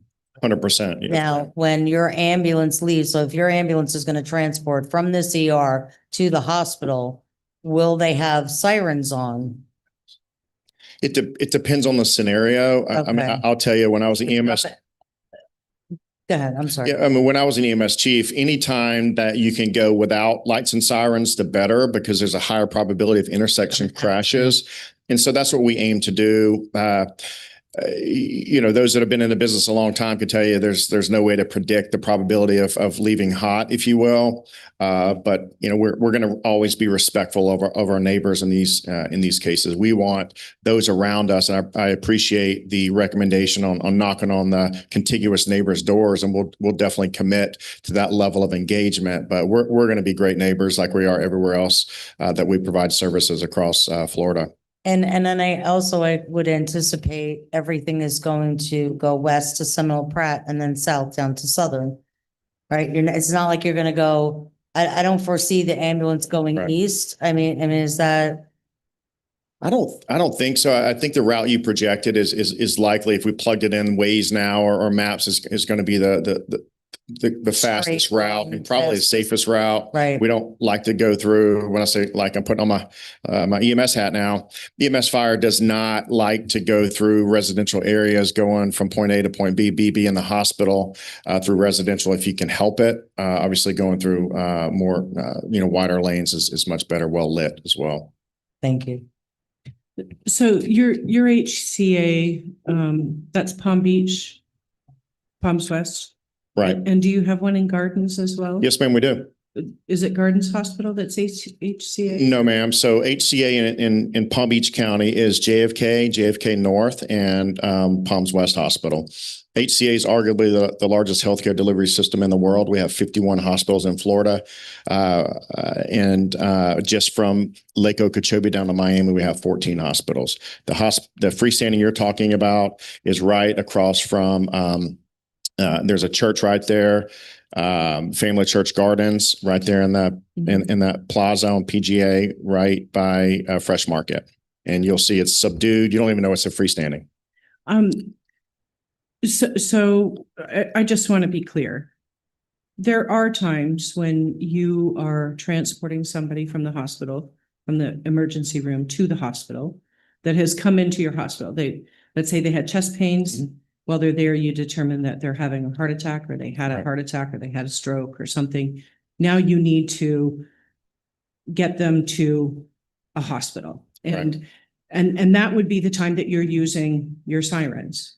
And I know, look, it's a love-hate relationship, right?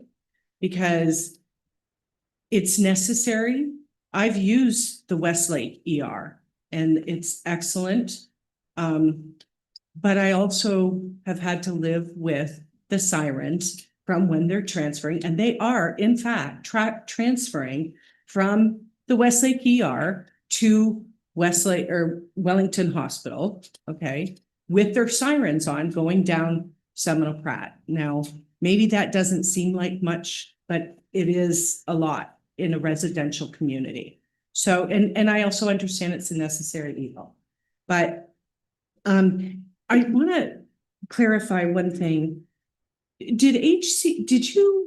you before the county for the contract on the ambulance transportation contract? Correct. And did you get any part of that? Yes, ma'am. And will any part of that be functioning out of this freestanding ER? Yes. We would transport from the freestandings back So you to, will be providing a service in addition to just the standing ER. You're actually going to have some of those transport vehicles, ambulances, stationed there that will be going out to do transports in addition to the ER. Is that correct? so we would have our non-emergency ambulances, when available, posted at those freestanding ERs to go from the freestanding ER back to the main ER. Okay, thank you. Was there a question behind the question? Well, I'm trying to connect the dots, right? Okay. So you're planning on running that service that you got a portion of the contract from the county from out of this particular location. It's not a contract. It's a COPCN to operate non-emergency transports as a secondary provider. Right. And yes, absolutely. You would want that as a constituent in this community. You would want an ambulance posted there in the event that you need the transport from there to a main hospital. So Correct. how many additional ambulances will be there for that? Well, right now it's one, right? I mean, on paper, without any interruptions, kind of in a vacuum, the model would be, you would have a freestanding, an ambulance at each freestanding ER. So when seconds count, going back to your heart attack example, how amazing would it be if you're sitting in this meeting right now, God forbid you have a problem. I understand you had some health issues, but you start having substernal chest pain. You go to our freestanding ER, start an IV doing EKG, you got ST segment elevation and 2 leads. You're having the big one. You mobilize your ambulance right there, and in 10 minutes, you're on the road to get a percutaneous intervention at our hospital, and you're going to be back the next week talking about it. That's a great thing. Yes, it is. And that's what I said. It's a love-hate thing, right? It's a good thing, but at the same time, nobody wants to live next to ambulances. Until you need it. Or. Until you need it, right? Yeah, until you need it. Yeah, it's terrible until you need it. But actually back to my question, because with respect to that contract and that service, didn't you need to have a certain number of ambulances to provide those services for those transport? And what I was trying to get at is, are you running those ambulances, those additional ambulances out of this location? No, we're not. No, okay. No, and again, there's not It sounded like you were saying yes, so you're now saying that's not, you're only gonna have an ambulance there for the service of the ER. Is that what you're saying? correct. And we can go back to the minutes. If I misrepresented that, there was no reason why we would ever deploy multiple ambulances out of the site. It doesn't make, it's not operationally, it wouldn't fit. Okay. Right. All right, thank you. Thank you. Thank you so much. Thanks for joining us. All right, let's get public comment because we are way behind on that. So Scarlett, if you want to call up the first card, please. And everybody will have 3 minutes. And again, I'm going to ask everybody to please be kind to one another. Michelle Wygant. And on deck after her is Pia Scorin. I just have a question. Can you speak into the mic, please, and state your name? Michelle Wygant. Just wondering how long it takes for you guys to get a work order done when I put it in. Okay, so this is not a back and forth, but if you're having an issue, please leave your. I have. You have. Yeah, it's been 1.5 years and nobody has come and taken care of the swale. The grader takes away the swale and I think a Brian came out that works for you guys. I don't know. And then I called for a week straight here and nobody answered the phone. Through the chair. I did bring this to Burgess's attention and I was told that you were sending somebody out the next day. What happened with that? Yeah, just quickly, not for back and forth, but we apparently did address the swale issue out there. It might not have been to Ms. Wygant's liking, but from the feedback I received, we did in fact address that. Well, it's not about liking, it's about what he took away and what is supposed to be there. I mean, even my neighbor is missing half of his swale. So when you say half of the swale, I understood from our let's not- discussion was that the That is- grader, I'm trying to get to the problem because this has been going on. for Okay, so let's address this after. They were cutting into the swale when they're grading. Is that what's happening? Yeah, he's taking like 2 or Okay, 3 feet well- out. Okay, we will make sure, yes, we are. And Scarlett has your information? Yeah. Okay, we will absolutely follow up with you tomorrow. Thank you. Scarlett, please make sure that we get that. Thank you.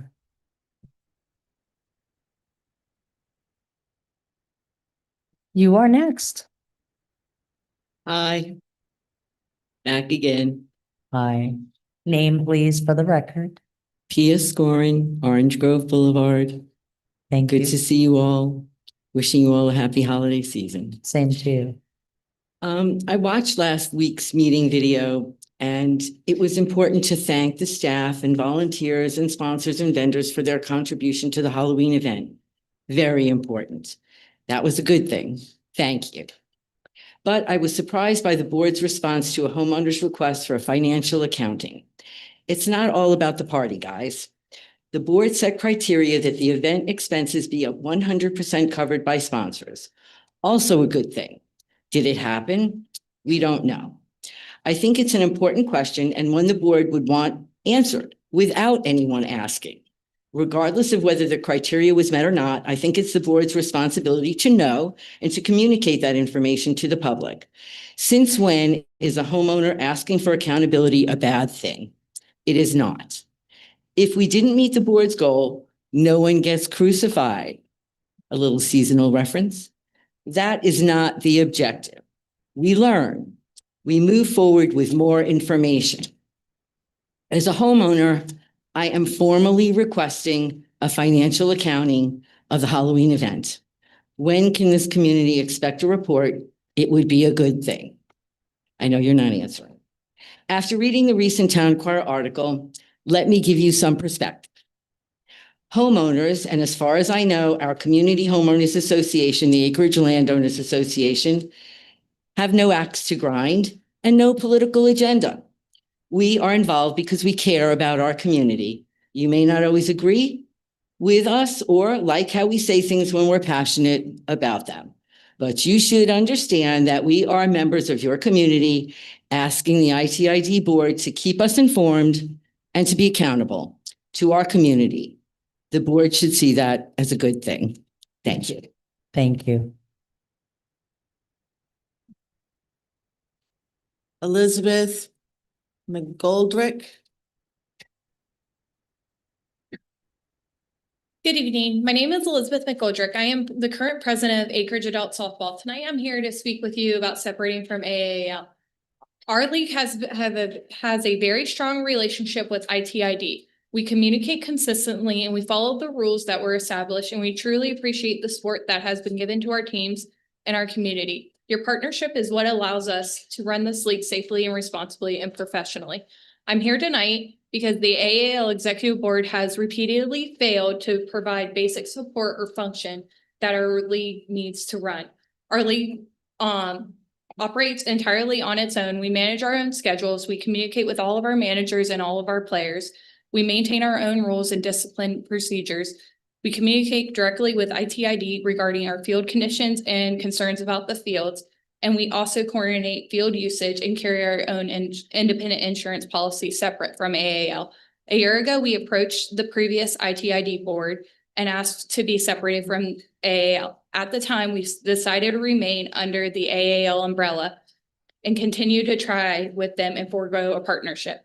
Despite handling everything operationally and responsibly, AAL Executive Board still has maintained control over areas that they do not manage, including our bank account, which they have refused to provide proper access. I have emailed personally documentation showing multiple requests for assistance for updating our accounts access. That request was made August of 2025. Although I followed up, action still was not taken until October. I can submit these emails for public record. Even then, nothing has been resolved. As of today, we still do not have access to our bank account or our own league funds. In addition, AAL has also given us conflicting information regarding insurance requirements. At times, we are told to carry our own policy, and then other times we're told we're covered under them. These inconsistencies make it impossible to operate our league with clarity, safely, or confidence. This further highlights the lack of structure and support from the executive board. At the only time AAL Executive Board engages with us is when it's convenient for them or requesting our support or they want to correct something minor, not even when we need real support. At this time, AAL provides no operational value to our league. Because of this, we are requesting the ability to separate from AAL Executive Board and operate independently. We understand to do this correctly, we need to obtain a 501c3 status. We are fully prepared to begin this process. Our vice president is a CPA, and he has already engaged the assistance of his firm to assist us through this whole process. He has established an EIN number and applied for a Florida nonprofit. We're asking for ITID to keep continuing supporting playing during this operational period, and we have worked well together. Thank you. Lisa Johnson, and Renee Hamilton is on deck after her. Hi, this is Lisa Johnson again. I'll continue where I left off. At the last meeting, no one corrected Richard. It was me that made that record request for Halloween. I missed the last two meetings, and I feel that what was said about the ALA, especially in regards to that, was wrong. Everyone knew that I made that records request. And the reason I made that record request was because of another record request. I felt that ITID was lacking. In 2024, Indian Trail Improvement District changed their policy from permitting, adding sexual misconduct and molestation coverage. God's Loving Hands Feeding the Homeless had a food truck in Donner's Park. It was a non-event solo. They were there and their kids playing unsupervised. I did a public records request at that time. I found 10 inconsistencies, 3 very concerning. One was their vehicle is not commercially insured and there was no declaration page. There was no sexual molestation coverage and no background check. I conveyed all 10 issues to ITID. Kenny Lawrence wrote back on October 30th that at the time the permit was approved for God's Loving Hand Feeding the Homeless food truck permit, Mr. Dorset had met all the state, county, and local requirements for food trucks. ITID was not following their own policy changes and failed at the state level for commercial vehicle insurance. This mistake could easily cost the residents damage like propane explosion, property damage, personal injuries would not be covered by a personal insurance policy. Also, no background check of the vendor at an unsupervised event alone in a park where kids can play unsupervised. I just, again, Richard, I am an you can look at me or maybe not. So he's holding grudges. I'm an independent person. I think on my own. Excuse me, Lisa, but no attacking of I asked him to members look at me. directly. All right, we do not do that, please. Taking notes, Lisa. Okay. I think on my own, Richard, you know, and I was very upset about how you perceive everything, the things you said to the town crier that led them to say the ALA action against frustrates ITID supervisors. Richard, we're a small handful of people spending a lot of time to preserve and curtail the community, not to divide it. 100% volunteer base, come and join, help by volunteering. Burgess, I'm hoping you think the relationship because of what I did doesn't strain your relationship with the ALA. If you don't like me, that's okay. I'm still a watchdog. I'm going to care about the community's pocketbook and our children's safety. So expect more record requests, guys. Thank you, Lisa. You're welcome. Renee Hamilton. Hello, everybody. One, I guess I know what happened to all the food trucks now. Just your name for the. Renee Hamilton, I live on Temple Boulevard. I am actually here today to ask that the board take a look at what is going on with the finances within Indian Trails. I am aware that there is a lawsuit with Indian Trails regarding some mishandling and misconduct of money due to some of its employees and executives here. And I would like Indian Trails to address this and take a look at it and have an outside financial audit done and report back to the community on what's going on with our money, because I think that there is a misappropriation. I've always said that we hired wrong people for certain positions because of misappropriations of funds previously. And I think we're seeing a reaction to that now. Thank you. I'm going to state that that is not what the lawsuit is about. And we do have an independent audit annually. Next, please. Kirk Lindquist. Yeah, Kirk Youngquist, 94th Street.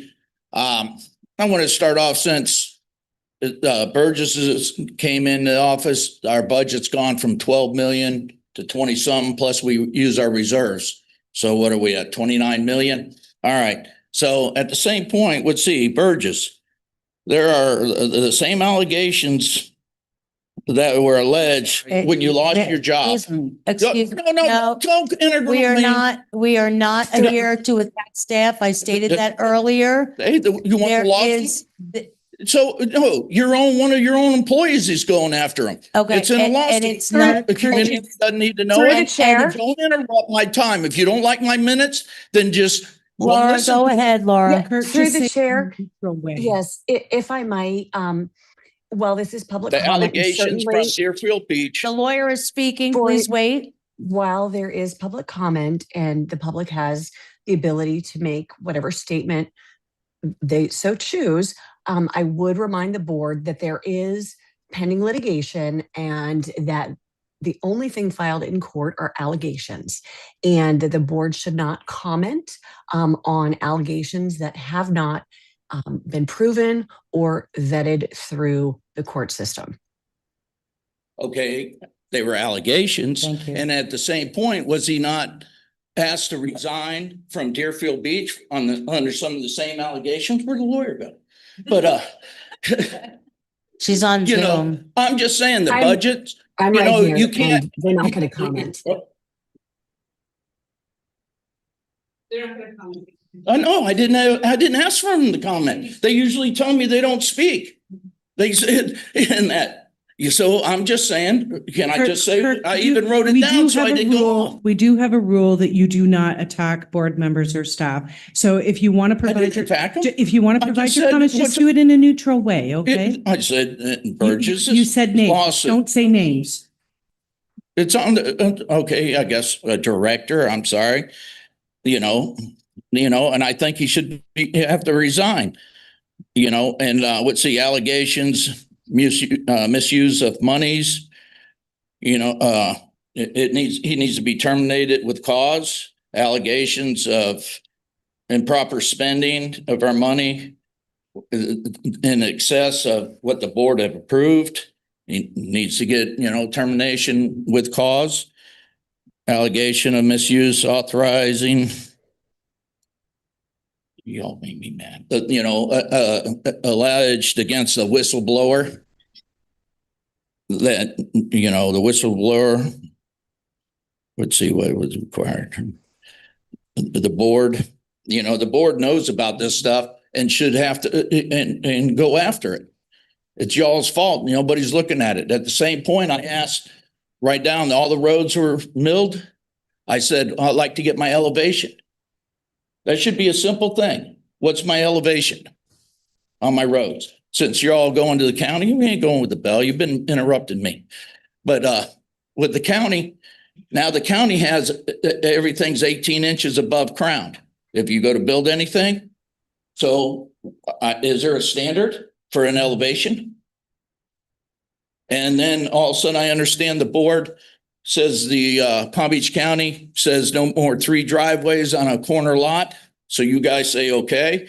But then I just hear when they're talking about the hospital, the old rules. Oh, well, they were old rules. We don't have to follow the new rules. Thank you. So Thank no, thank me. You're done. Oh, you interrupted Time's me. up. I got my time on the thing. Time is up. It was paused. Yeah, it was Thank you. paused. Thank you. Okay. Okay. Get your lawyer in. Hope Powell.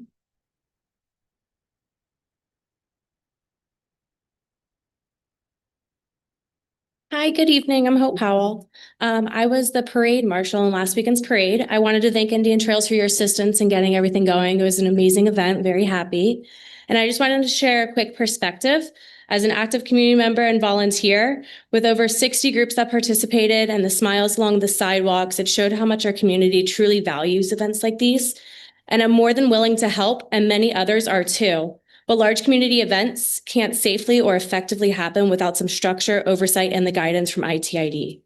These events involve permits, safety planning, insurance, and communication with outside agencies, and things that volunteers simply don't have the authority, access, or knowledge to handle on their own. I'm not asking for Indian Trails to run everything. Volunteers can absolutely do the heavy lifting, but we do need the district's coordination and daytime support to ensure things stay compliant, safe, and successful. Without that involvement, the reality is these events wouldn't be possible at the scale our community has come to love. So thank you very much for your help. Thank you. And I want to just commend you because you did an awesome job with the parade. And I'm glad we were able to work out a few things that we were unable to work out for Halloween. So I'm glad it all came together and it was fantastic. Thank you. So thank you for all your hard work. John Bullard.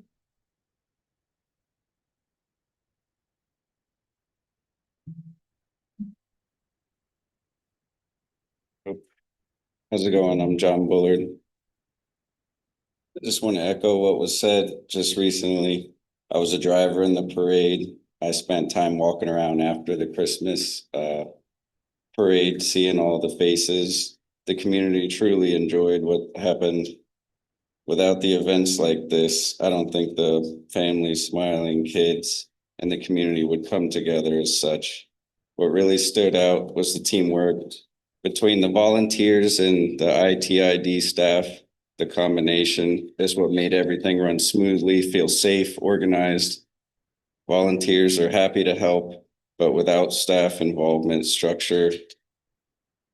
without structure, the events of this size wouldn't be safe for our whole community, and the community expects and deserves. These events bring people together, and it's obvious that it matters to the residents by the smiles and all the communications that I had with people as such. Thank you. Thank you. Brad Shell?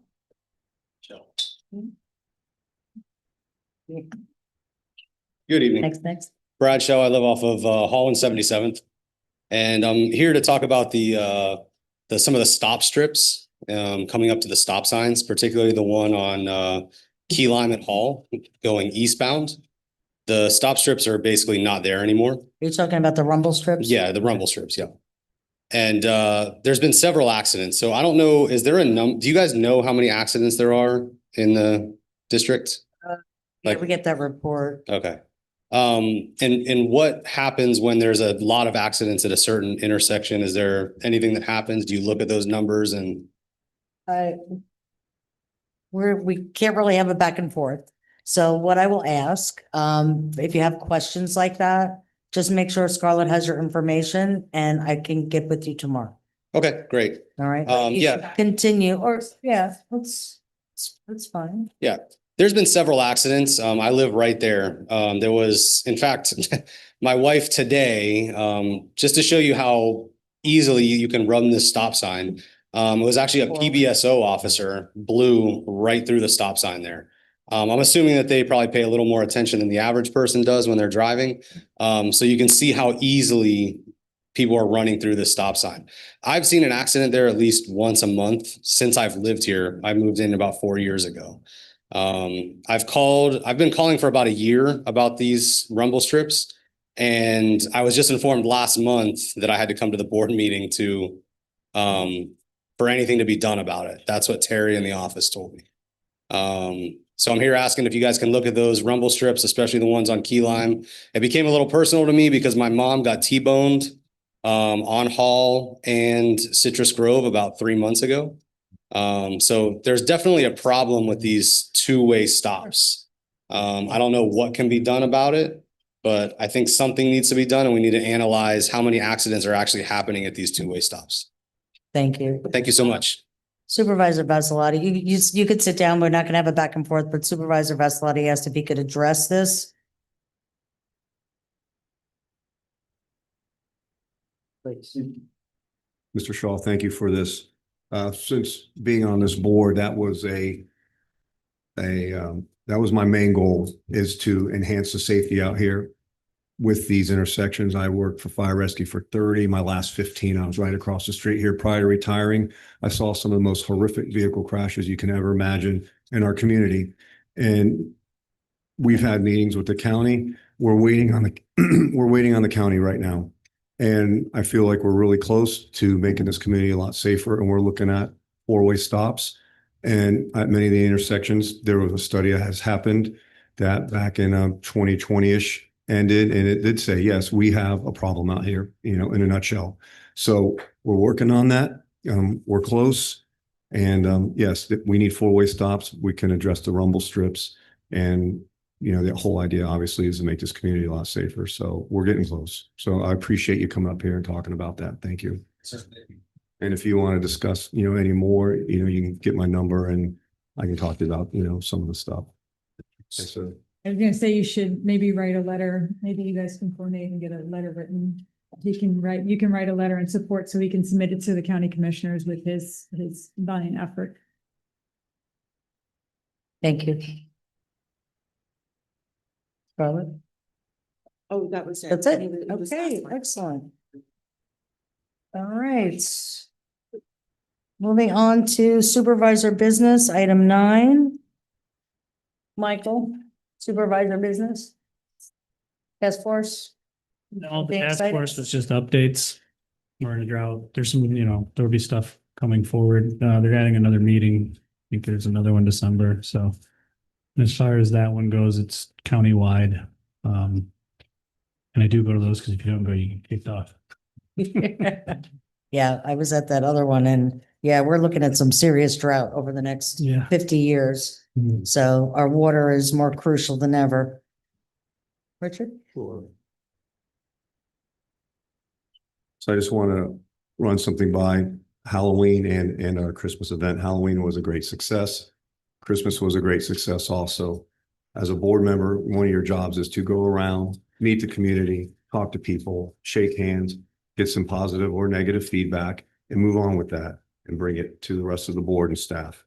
So something that that I thought was fantastic, Ms. Powell, you came out and got 400 people in a parade, 60 vehicles. We had schools, dance academy, the band, fire, PBSO, ITID, and I got nothing but absolute positive feedback from everybody. And if you know me, I walk around and I talk to people and I like talking to people. So we appreciate that. I had some people even say to me, I wish ITID would do this once a month. And I smiled and I laughed and I said, well, probably not going to be once a month, but we're looking forward to more events and planning things and stuff like that. So really appreciate it. Now, let's talk about the ALA now. I'll be very clear about something with the ALA. I'm disappointed in the ALA. I was hoping the ALA would be a part of this community, and I feel that it's not. I just read something from 2014 about the ALA, and it was talking about the events in the fire department and bringing the people together, and the list went on and on and on and on. I have not seen that as far as community events in a year. Now, as far as what the ALA does, going to meetings and talking about things like that, that's fine. I have no issue with that. But what I find interesting is that I hear comments that ITID should not be doing community events. And Ms. Argue, you say that a lot. Yet in the past, when the ALA was reaping the benefits of the vendors and the food trucks and things like that, that was okay. ITID tax dollars are at work, whether the ALA is involved or not. It's still our parks. We still have staff. We still open. Excuse me, please, no We'll address outbursts. your report. Okay, thank you. It doesn't matter whether ALA is standing in a tent, sitting under a tent, or not. The tax dollars are still being used for an event. So when I hear these complaints about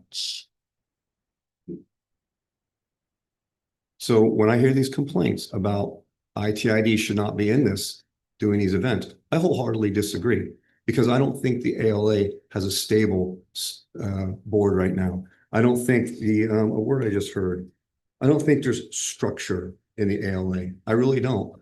I haven't seen it. I've been volunteering. I was at the park. So let me. All right. Okay. Let's not do After our this, Christmas please. event, after our Christmas event, I went out there. Some of the staff was working. I met Mr. Sisolak out there. And you know what I was doing? I was picking stuff up. Okay. I didn't see anybody from the ALA out there. I didn't see anybody from the ALA there the night before either saying, hey, you know what? What can we do to help you guys out? But at the Halloween event, I heard complaining. I heard complaining that we don't have any help.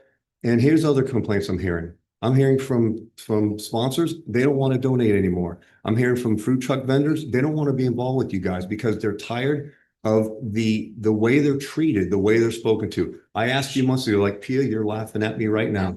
I asked you. All right, but okay. We're not gonna, well, hold on, Okay. hold on. Okay, Oh, point of order. That's enough, that's enough. Right, gotta stop. That's enough, that's enough. We're not going any further. Whoa, please. Stop. Stop. Stop. All right, we're done. We're done. We're done. We're done. We're done. Is under attack. We're done. Citizens are under attack. We're done. TID board. This conversation is over.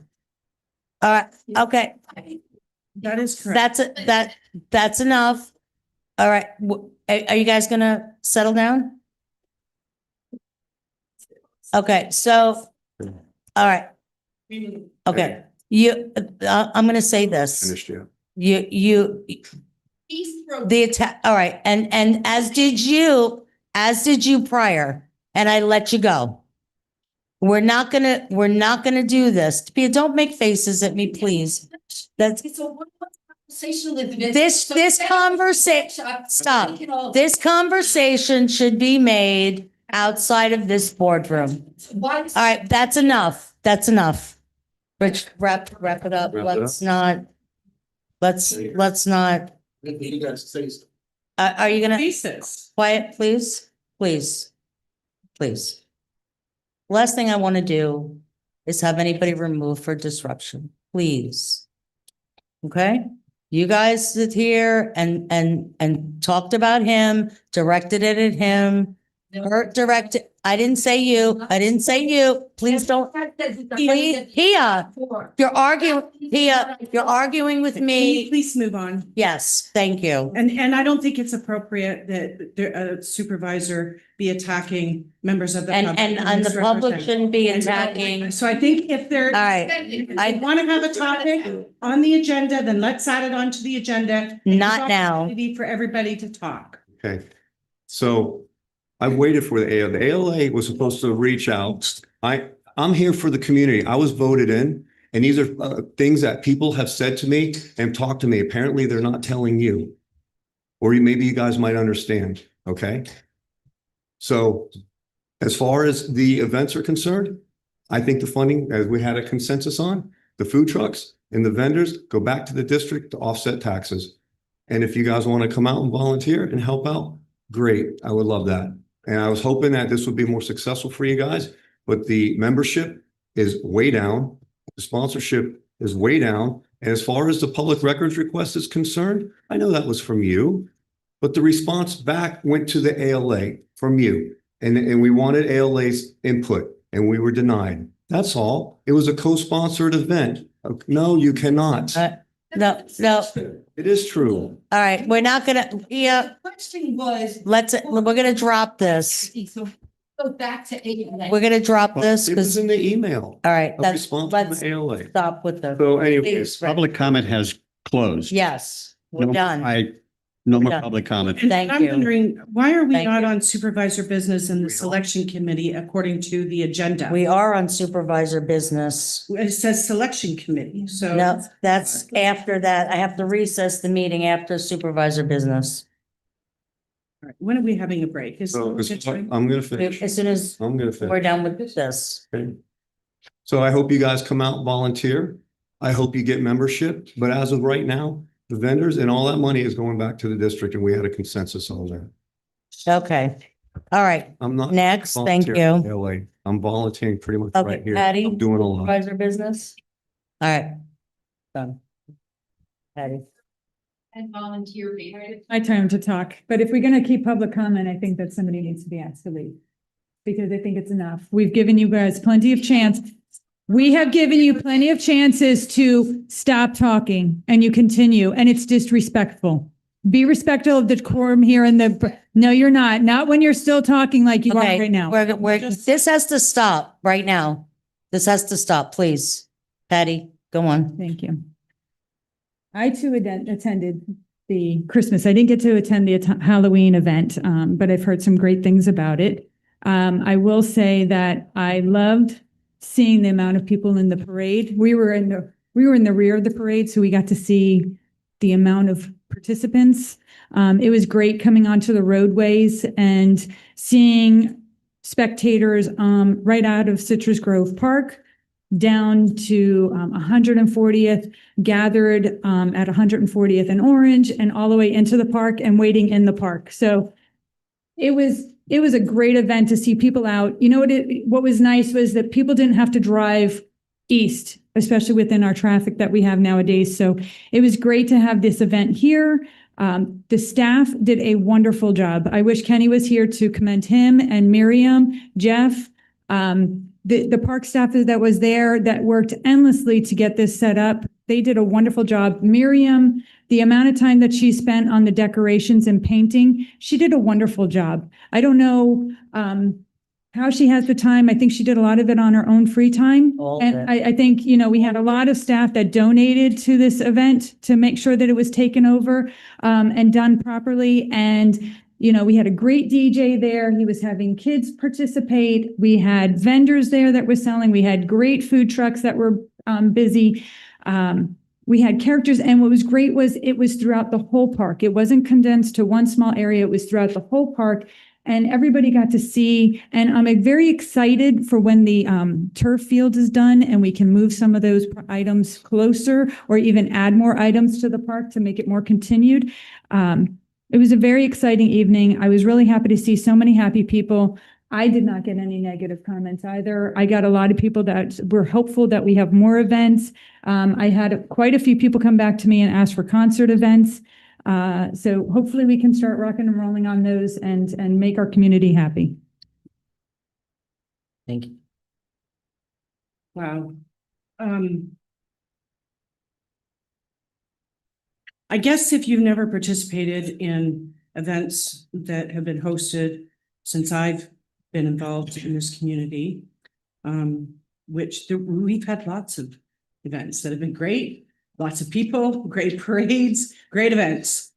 And I just, what I want, because I remember the discussion we had when we discussed the permits for Halloween and for Christmas.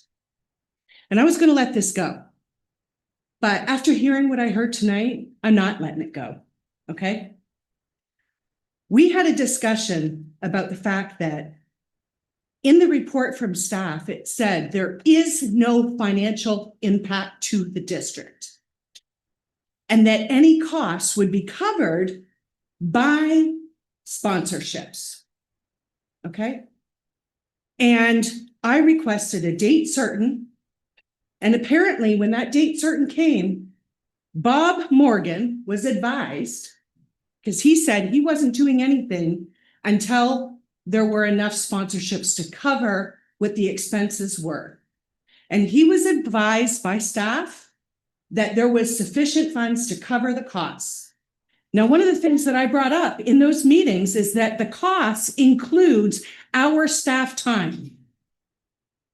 Now, I have a list of dates that Bob attended with staff, and I know that that's not the only time that staff met and the only time that staff spent. And what I say, Rich, if you talk to our tax-paying residents, they do not want their taxpayer dollars going to fund the district staff running events. In the past, the most we ever had of IPID staff at an event is the open house. Tone it down. And at that event, I think we had maybe 5 staff members. Every other time, and especially the last 6 events that the ALA did. And by the way, the reason why the ALA hasn't been doing events is because they haven't been getting support from this board or from staff. And that's the honest to God truth. They still, Bob, have you gotten an answer yet about the sexual abuse molestation policy? No. Okay. So when you can't even get a straight answer from staff, and then you see these different things going on, it seems like staff and this board are trying to sabotage a nonprofit organization that has hosted these events in the community for a long time. No, that is not true. I want that is not true. Each time our staff has spent on the Halloween event, not true. I want every expense accounted for. Betty. I have a right for that. And all right, stop screaming. Stop screaming, please. I'm going to say this. That is my. And then we're going to move on. We had a meeting earlier this year. Myself, Burgess, Bob, and Lou. And that conversation was all about the district, and I brought this up when we did their permit. And Supervisor Argy was not here that night. And I brought this up and we sat there and had that meeting saying that we were going to help you guys get back to doing events, right? Is that true? Is that, or am I just, That meeting that you had with me. yes, at Hillary's. Supposed to happen. And the other four never. All right, no, it's fine. I don't know what other four you're referring to because I was out. All I wanted to do was get that ball rolling. It wasn't about me being involved in any way. So I will say, yes, that is the case. Now, You did what you were supposed to do for Halloween. now, August 25th, I was involved since July. And to sit there and say the ALA did nothing but get a couple food trucks and tents together is nonsense. I know you were, Sometimes twice a week. I don't think anybody's pointing the finger at you, Bob. Honestly. Well, I think, well, I'm a member of that organization too. And I like, We try to correct because you know there's a board member sitting up there that says that he flipped me knowing I was working. He wasn't sitting here doing nothing. we know that was, It was agreed that we get the money from the food trucks and the vendor tents to help bring money to us. We can break away from the ITID.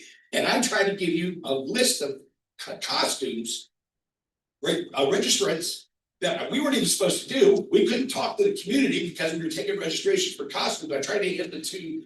I'll just say the judge, not to call out names. And not now, Bob, I ain't got time. I had to hand them to Commissioner Commissioner McKinley.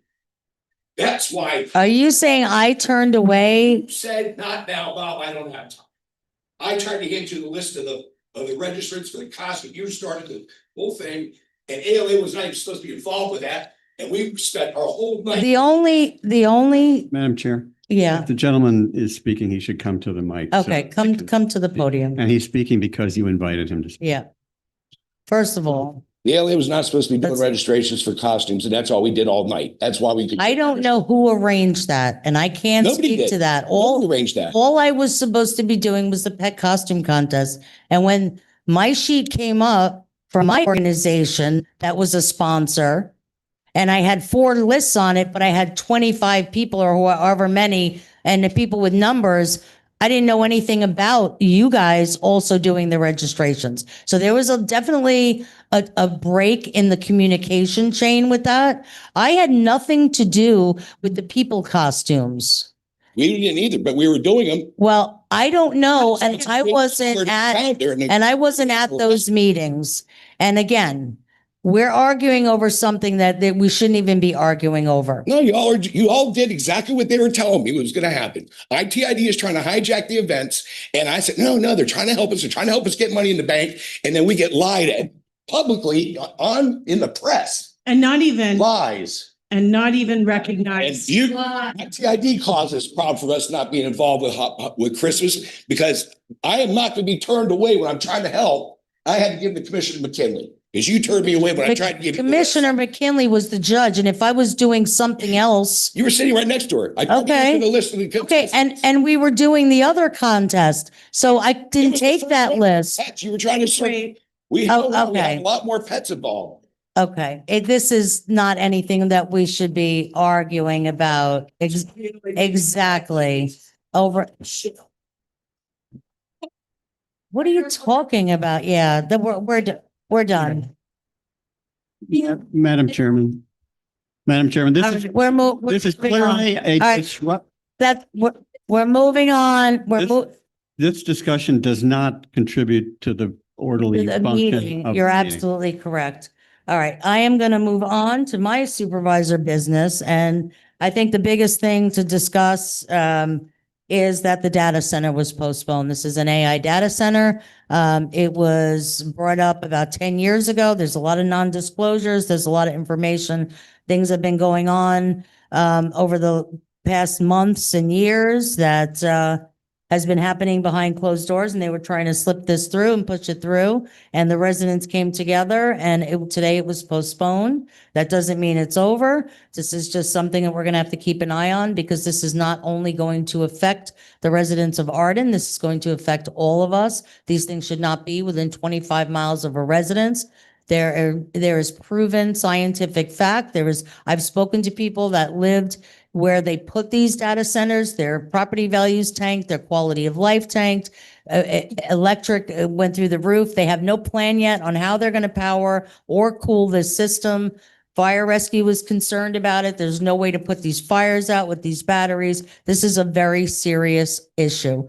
And this is something we should all be paying attention to, not just Arden, not just Westlake, not just Loxahatchee, but everybody. And this is the business that we have to worry about. And with that, I think we're going to take a 10-minute break. Yeah, I do want to correct something that you said, because in 2016, it was very. it was a data center, but not AI. It was approved as a data center 10 years ago in 2016.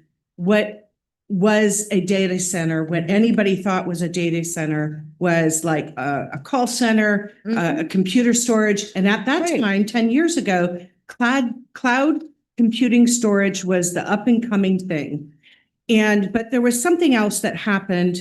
This property has a long and storied history. Yes. But what's really important for everybody to know is that that property was in the Everglades Agricultural Protection Area for the county. And they specifically carved this out to give this approval for this 200,000 square foot data center and 1.8 thousand square feet of warehouse.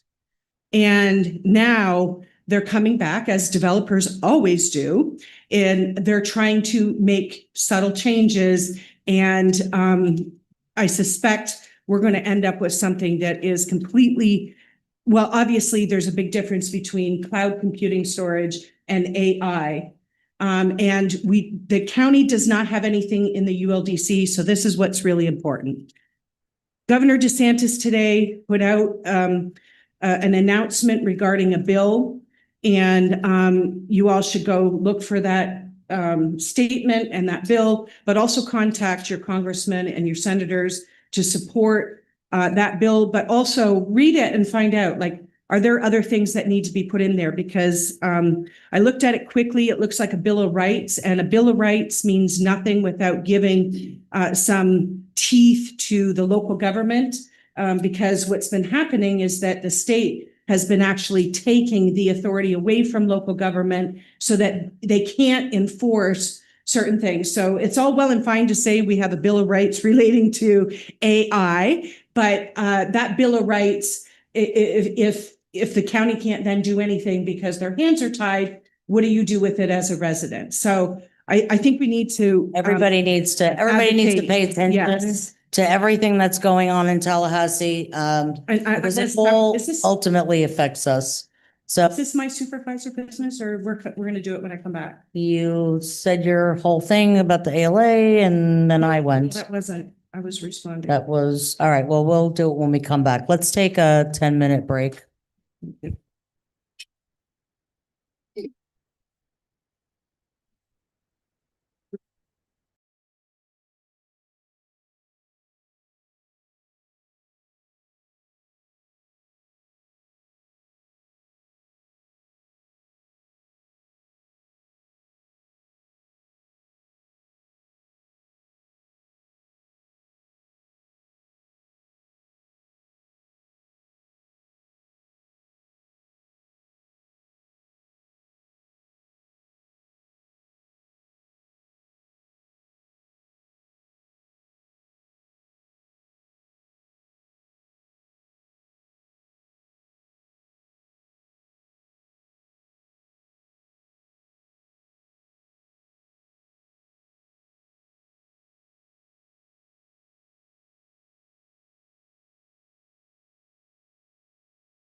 We are going to recess our regular meeting and, excuse me, call to order a special, selection committee. The Board of Supervisors is convening as a selection committee to review comparison submitted bids, and then we will reconvene to award or reject the bid.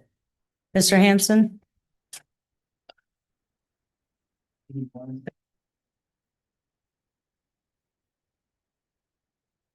All right, well, we could go back to that. Let's.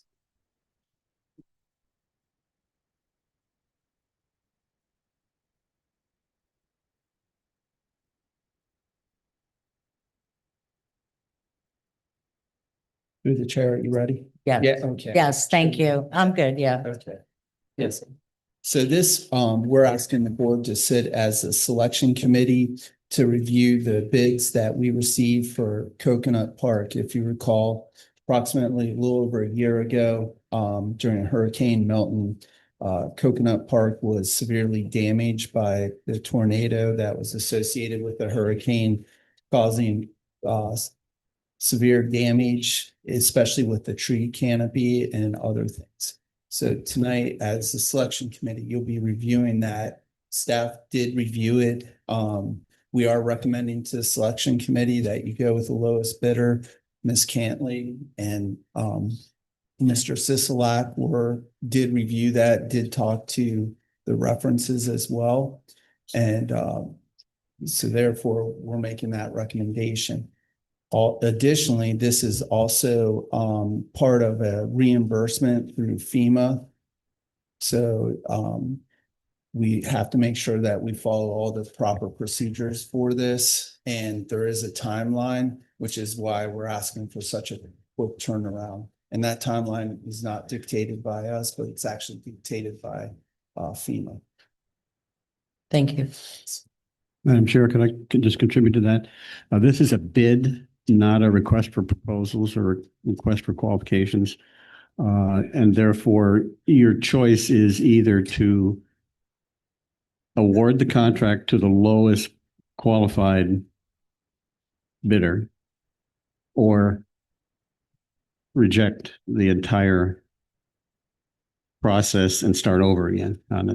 It's not a choice between 1, 2, or 3. It's just you must pick number 1 if you are satisfied and the staff has recommended based on their review that the bidder, all 3 of these bidders would qualify, but because it's a bid, it has to go to the lowest qualified, responsive bidder.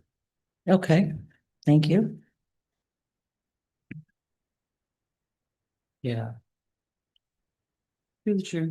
Yep. Where is the actual bid? All I see is numbers here, but what are they bidding on? And what are we paying $76,000 for, or $877? To replace all the trees. Burgess, you want to elaborate? Yeah, but I don't see anything here. I'll let Mr. Sisolak. Yes, so if you, I don't know if you guys have access to Demand Star, but that's where we were looking at the actual bids. We vetted the top 4. As Mr. Palin just said, you would have to go with the lowest price. However, we did determine through our questionnaire that the lowest price one actually also had the highest satisfaction rate and was capable of providing the service in a timely fashion. So I'm sure we can provide you with the actual scope of work. Through the chair. I just think that should have been included in this executive summary or in the memo that, that this is what they're actually doing. I understand the process and I understand from my conversation with Burgess that it was for replacement of trees, but how many trees are we talking? Are we paying $10,000 per tree or $2,000 per tree? So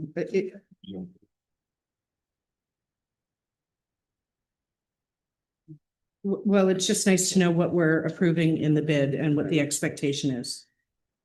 So it looks like there was some kind of attachment, but for the bid opening announcement and minutes, but it's not here.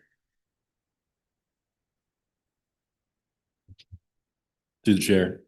So I do have some of it pulled up right here. It's 107 total trees. I can give you a quick breakdown if you, It's 174. 107, 107. 107. We have Laurel Oaks, 5 to 6 foot, 63. 26 yellow tababuya, sorry. Those are 3 to 6. We have sable palms, 15, red maple, 1, bald cypress, 2. That totals out to be 107. They are various sizes. We Sorry, can what get was the you- last one? The, The last one was a bald cypress. That's a okay, 45 gallon. so it's a bigger tree. Yes. Red maple was a 30 gallon. Okay. All right, thank you. Yeah.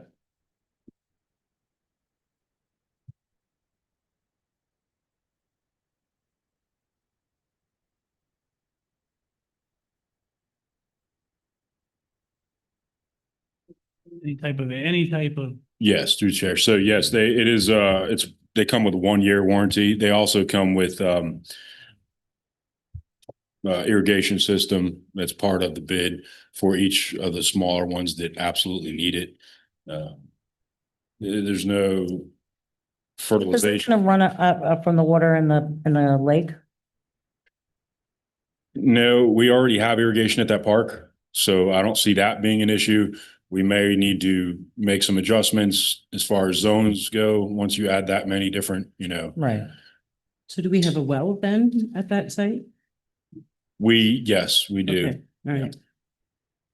Through the chair, they're gonna be bubblers. So it's not gonna be a, big elaborate irrigation system.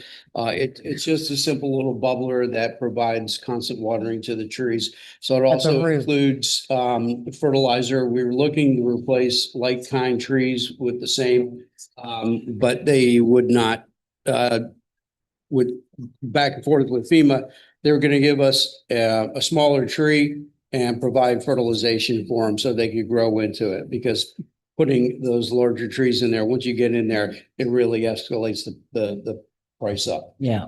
So they're slightly smaller caliber that were in there originally, but they have complete fertilization to go along with them and irrigation. Thank you. Through the chair. This is Kenny. Go ahead, Kenny. I'm online. I'm watching. I apologize for not being there. I'm dealing with a family emergency, but I've been watching. So the trees themselves that were based off of the original site plan of Coconut Park, and that's what FEMA has agreed to pay for, was any of the missing trees that were on that site map. That's where we got the actual figures from. The numbers 2 and 3 that Mr. Sisolak was talking about earlier are the actual diameter of the tree. They're not paying for a complete adult tree that's fully grown. They've agreed to pay for smaller trees to keep costs down. They did give us $10,000 towards fertilization over a couple years to help those trees grow and take root, but that's basically where that sits at this point. Thank you. You're welcome.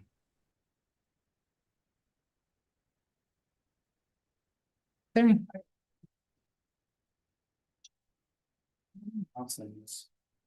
Michael, you good? Eddie? Good, okay, all right, so now. Let's see, social media, wrote the documentation.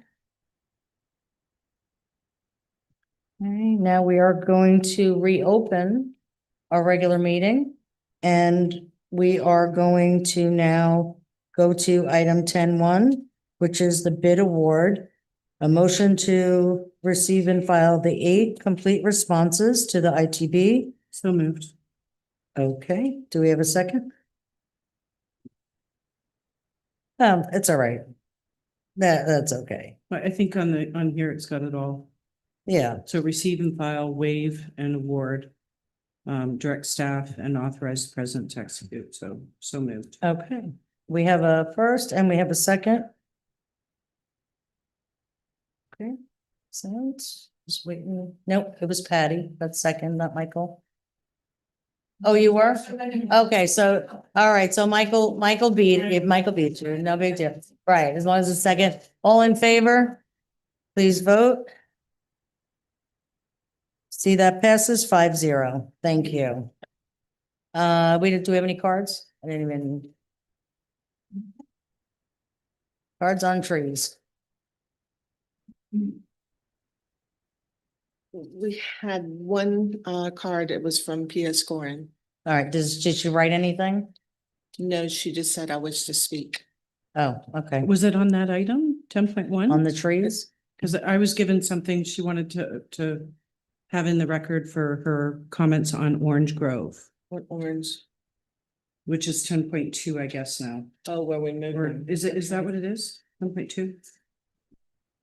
Hold on, I'll tell you in a second. I think that's one.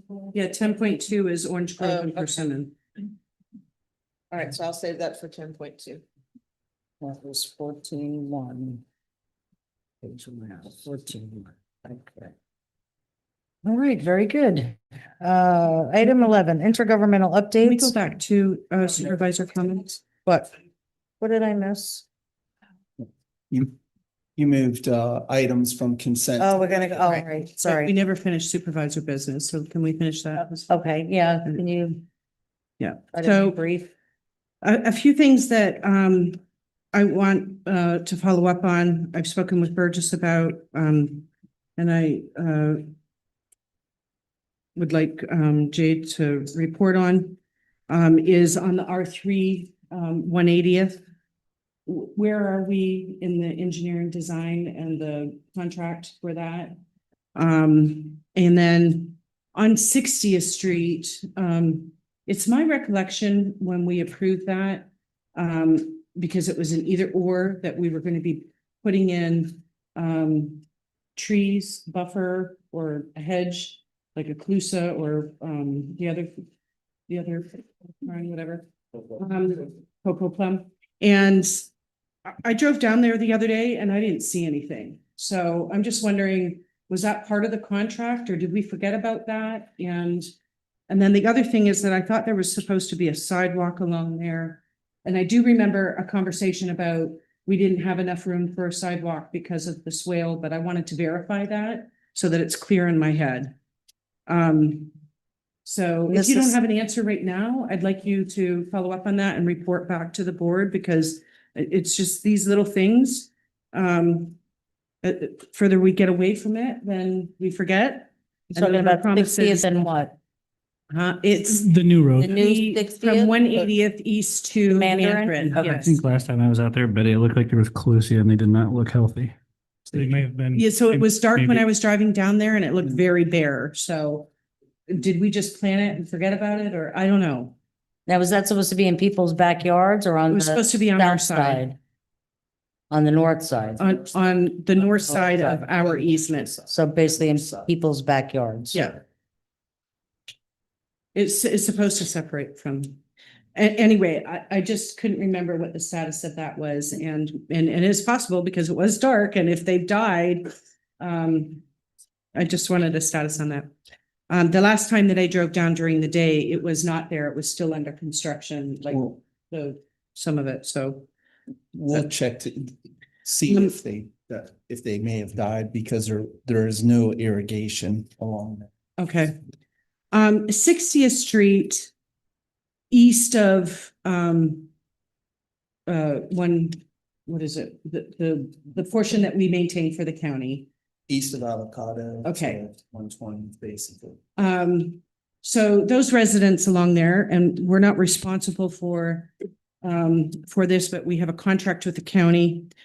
Part of that contract with the county was to maintain that, but also to be given sufficient material to replenish and properly maintain it. And we've gone back and forth with the county, it's my understanding. We keep, thinking, well, they're going to be paving it, but these residents are having to live with lakes in front of their house. And it's really unfair to them. And apparently one of the lakes, the problem is a collapsed pipe. And the last time that I talked to you, the county was working on it, but to the best of my knowledge, it has not been fixed. And so, there are very few roads in our community and very few expectations from the county for our community. And this is one of them that I think it is not responsible for the county to ignore this issue. This road serves 2 schools, and there are now a lot more people cutting through and having to use that road, or to avoid that, they're going onto our other roads that we don't want people cutting through on. So I'd like to figure out how we're going to expedite this and get this addressed, because this is an immediate concern. And this is the time to get it done when we don't have as much rain. But this is really not fair to the residents that live in that area. So I know we tried saying we weren't going to renew the contract because they weren't giving us money for material, or it wasn't sufficient, and they weren't doing what we requested. We have to figure out a way to get this problem solved for these residents, and also get their drainage issues, because there are residents who have drainage that is draining to their properties, and that is not right. So in the contract, they do give us material, but I know Mr. Floyd wants to answer it because the drainage issue is beyond us. It's not within our. Yeah. But it's up to the county to solve that problem. Well, but I think he has an update on that. For the board's information, I've been in contact with the county's consultant, a hired engineer to solve the problem. And the Trail has provided some information to the consultant. Their survey missed the pipe that goes under, what is that, Coconut? Under Coconut on the north side of 60th and under 60th on the east side of Coconut.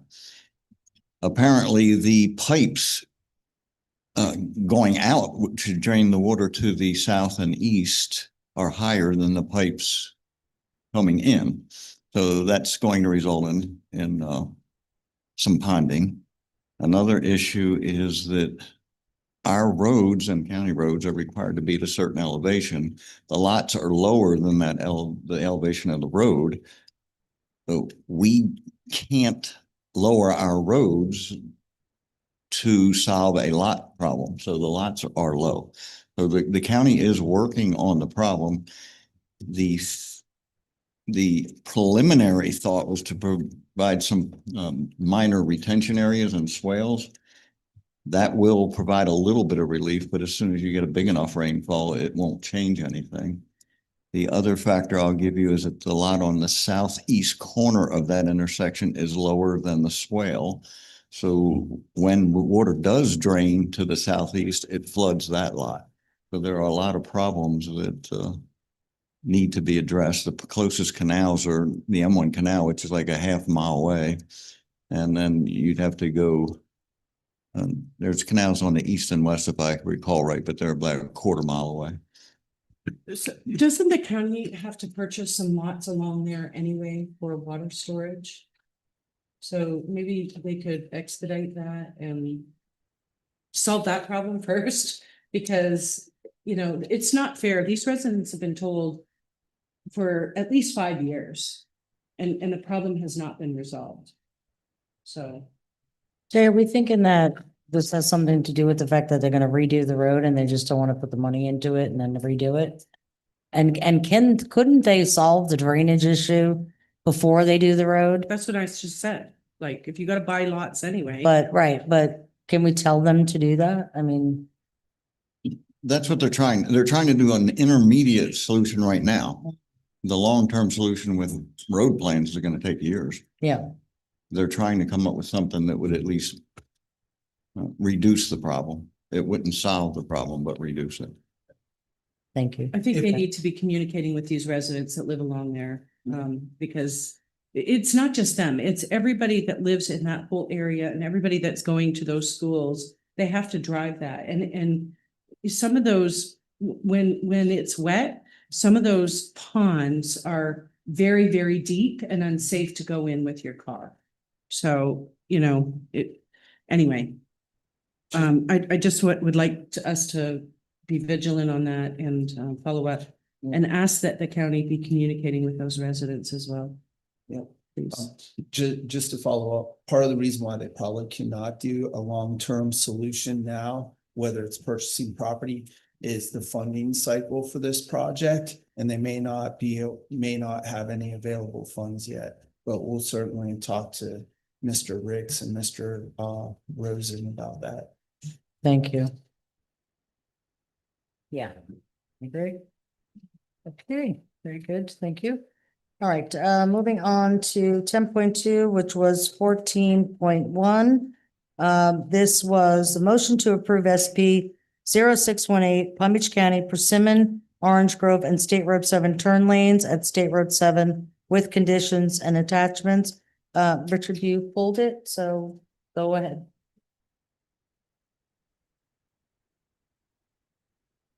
Thank you. I'd just like to hear just a short presentation on this. I know that there were some people concerned about this and wanting to know more what it was about. So, Mr. Foy, if you could just do that, please. Scarlett, can you pull up the plan? And I can describe it verbally, but it's picture being worth 1,000 words. You got it? Yeah, let me, Okay. hold on. Yeah, let me just jump in there. Sorry, Jay. Right, One second. the work is concerning the connections of Orange Grove and Persimmon at State Road 7. What the county is proposing is to add acceleration lanes on southbound State Road 7. So right now you approach the intersections from the west side going east. There we go. And that's a perfect illustration of what's going to happen in both. You approach going down on the page, you approach and you hit a stop sign. So if you wanted to go left or right, you stop. The proposal is to add a turn lane. This is the most of the work, 99% of it, 95% of it is outside of the district boundaries. East of 1/10th, they want to have a right and a left turn lane as you're going east into State Road 7. Now, Persimmon already has a left and right turn lane as you approach State Road 7. You have to stop whichever direction you're going. Orange Grove currently only has one lane. So most traffic does go south, but you would still have to stop in that one lane. What is proposed is a little median that would separate the traffic that would go north, as you see in the picture. And then the traffic that would go south would go through a turn and yield, and there's a merge lane.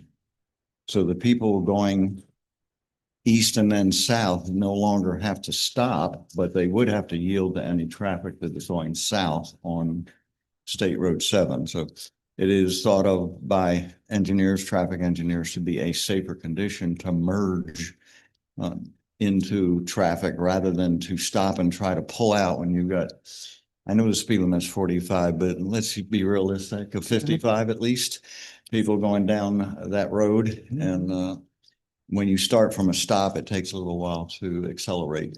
When you have the opportunity to have an acceleration lane, if it didn't reduce the number of accidents, it certainly would reduce the severity because you would be going in the same direction at the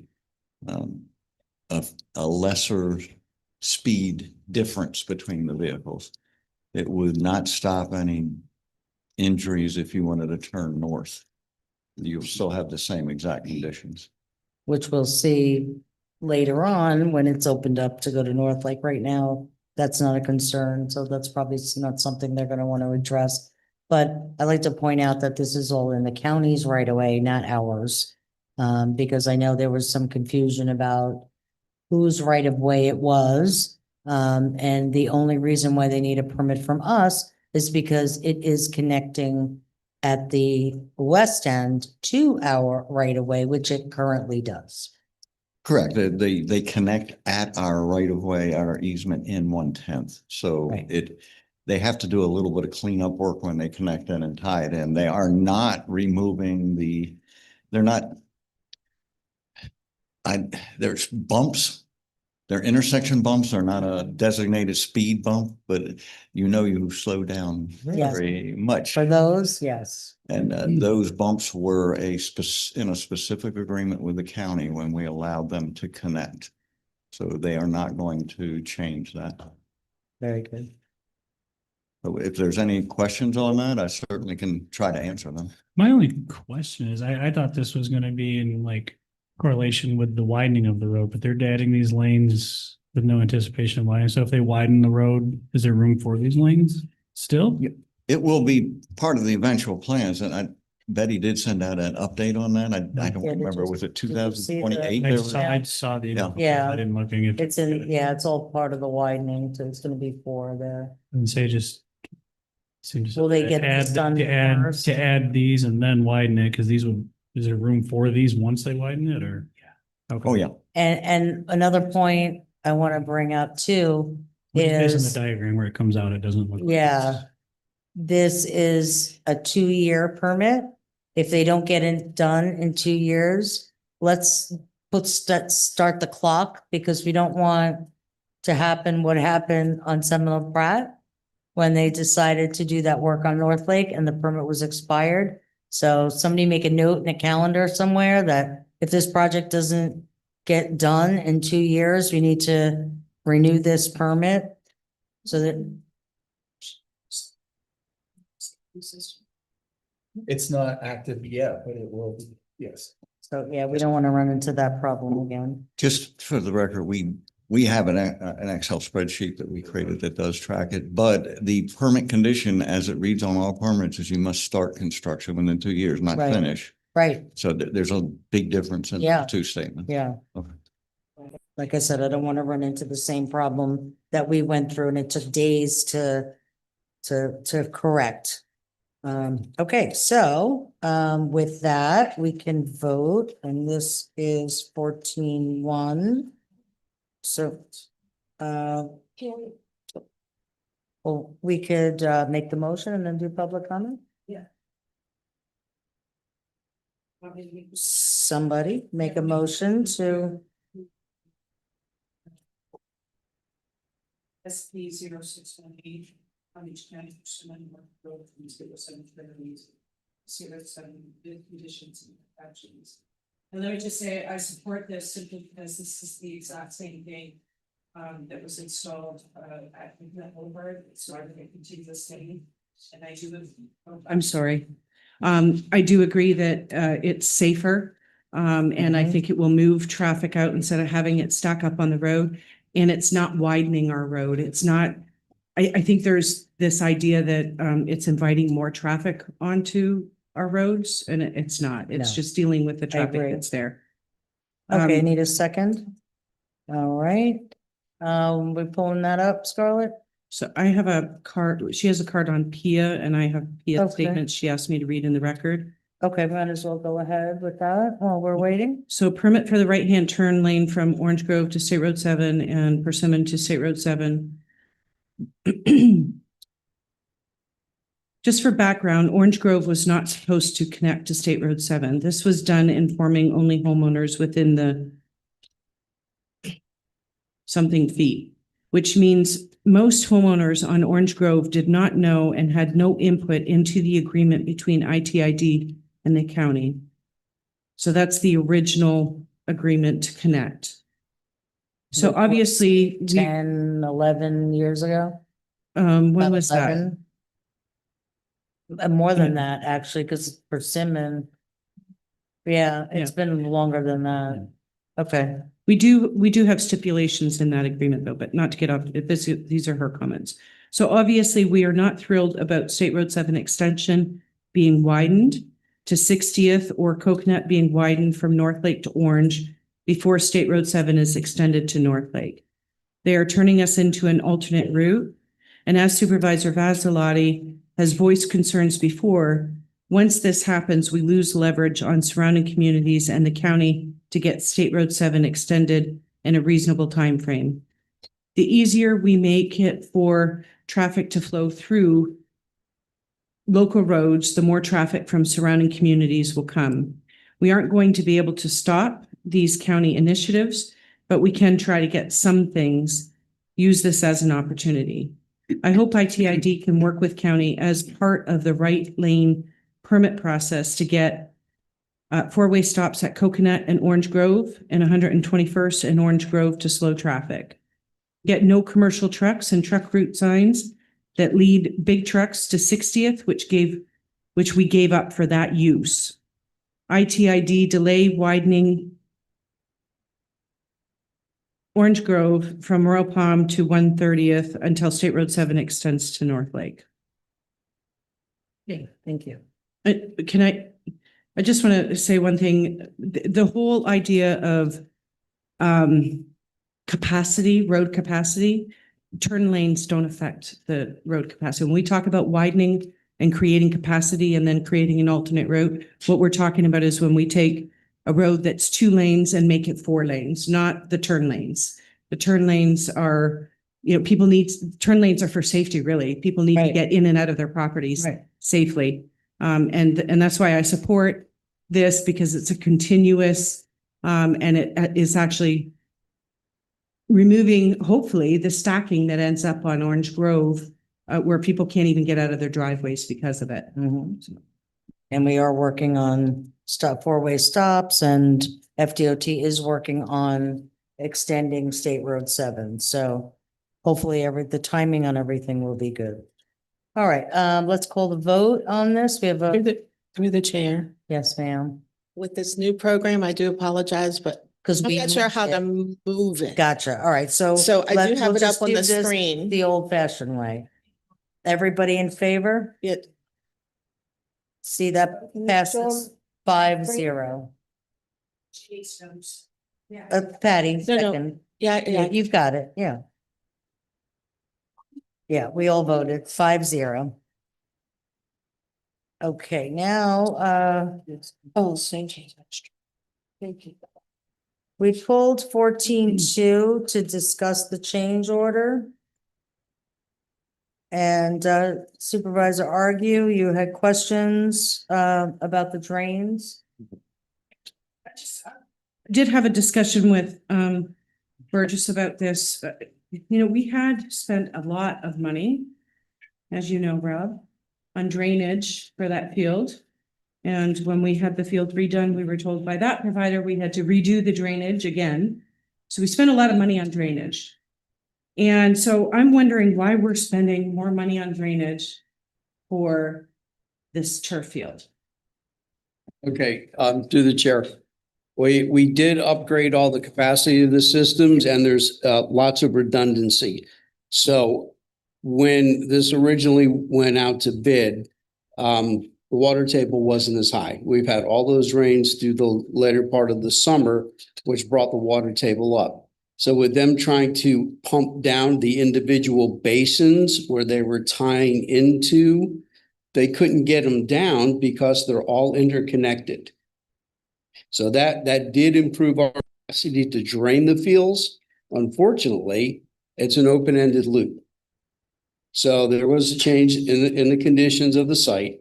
So what these plugs were is it's a temporary device that a diver has to go in to the catch basin, put in a basically like a balloon. They pump it up and they're able to pump down these individual systems so they could connect the required drainage that goes in.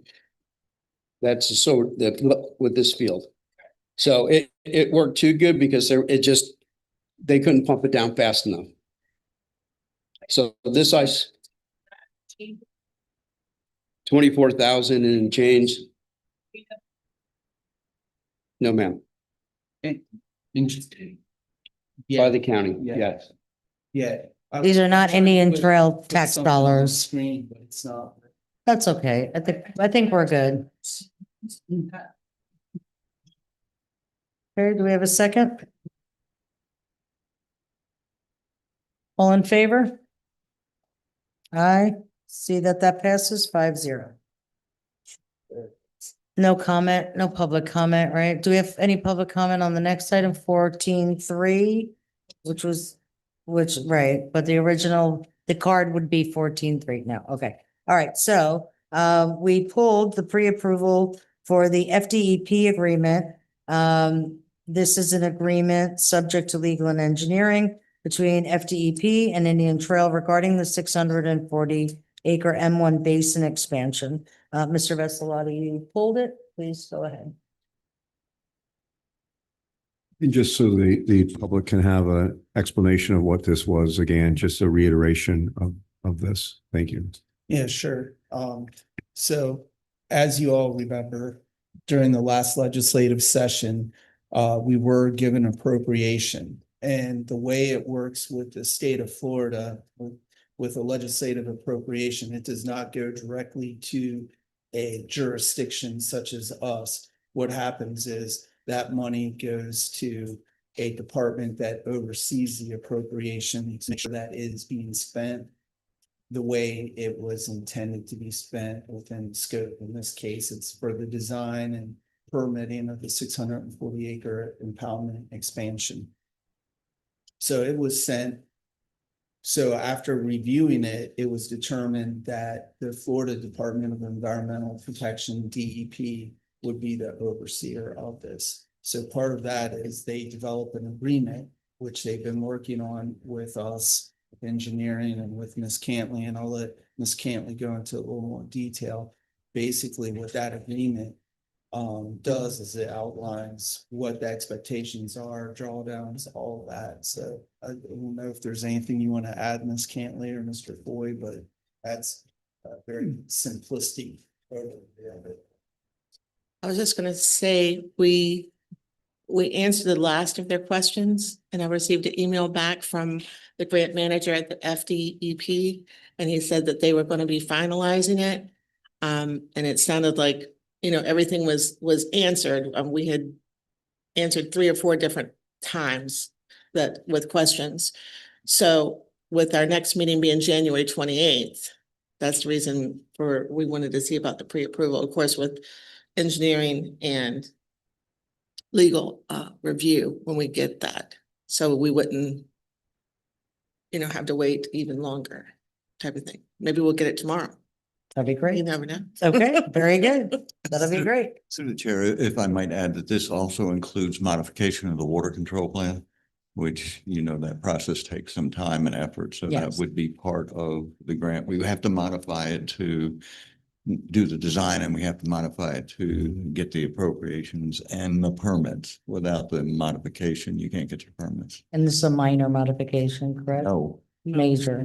Okay. this is major, and we have some things that we will be correcting that hadn't been corrected in the past. as well, Excellent. at the same While time. we're opening it up. Very good. Thank you. Good, sure. Yep. What is the amount of that grant for the design and permitting? It's 450. 450,000 And plus. that's gonna cover all the expenses for the design, engineering, and the amendment of the water control plan? And We do have a local match that we did budget in this fiscal year as part of fiscal year 26. So- there was money. How much did we match? 130,000. Yeah. and- 130, Yeah. okay. And then we also had money in last year's budget as well that counted toward the match. Because that's how we did the geotech. So it was more than 130 for a local match? It was a little over 100. The geotech is not part of this grant? No. Okay. I'm just trying to. But we could include it towards that. So we do have a statutory requirement that we're supposed to be reviewing our water control plan, so this is an excellent opportunity to be doing that. Thank you. Would you like to make the motion? Okay. Second? No, we said with no public comment. All in favor? 5-0. Very good. Let's see. So that takes care of what we Through the pulled chair. and moved. I'm Yes. sorry, who made the motion? Who seconded? Supervisor Farrell and Vasilati second. Okay, thank you. You're very welcome. Okay, now 11, intergovernmental updates and permits. I know Mr. Coy has one and I have one, and we may be sharing the same one. But we received a letter, and I will distribute it to you, or Miss Cantley will, from the U.S. Army Corps of Engineers. Apparently, part of our M0 canal, a small western section of it close to the L8 canal, was part of I'm guessing it was, they did not say this, so I'm speculating that it was a World War II bomb site. And we've been notified that there could be ordnance. Great. In that area. Are they gonna take care of it or? We have, as you know, going out for the bid for the MO canal, the structure, we got the permits, and we will have to add that as an addendum to the contract. It's very unlikely, since that canal has been excavated and the pipe under You're the gonna blow levee. anybody up, right? It's very Okay. unlikely, but we will be required To disclose. to disclose that in the bid documents. So that Interesting. response is due soon, and It's free. That's actually kind of neat. I'm still here. Yeah, exactly, right? Right. you'll recall also that has washed out a couple of times, and we didn't find any bombs or any such things. Well, that's good to know. It would have been nice if we would have been notified this like many years ago, but interesting, yeah. Yeah, well, at least we know now. Is that, yeah, That's all I have, but I believe Mr. okay, it's just, Can I ask a question on that? So with this being brought to your attention, is there any belief that there's a possible safety concern or anything like that? We do not believe so, Okay. since all the work, and there's also a gas main that was put in that same area. All the work that's been done has never revealed any munitions. And the recent FPL transmission line, because those poles, I think, go 65 or 80 feet in the ground, and they were all over that whole bombing range or that area, because it goes. We It's kind of an assumption. well, there was definitely ordnance dropped. I'm just guessing that the time frame would have been World War II, because that's when they were doing flight operations. I don't think during the Korean or Vietnam Wars, certainly no modern conflicts they've been doing it. At least I Right. hope not. right, yeah. And no idea of how many possible bombs were dropped, and how much practice they did or anything like that? Or how many actually were dropped where they should have been dropped and not outside of this area. Right. Knows. Right, yeah. Okay. Just to further answer that, the map that was sent to us shows a larger area to the south and west, which is more in the ag area, and just as if they missed the target.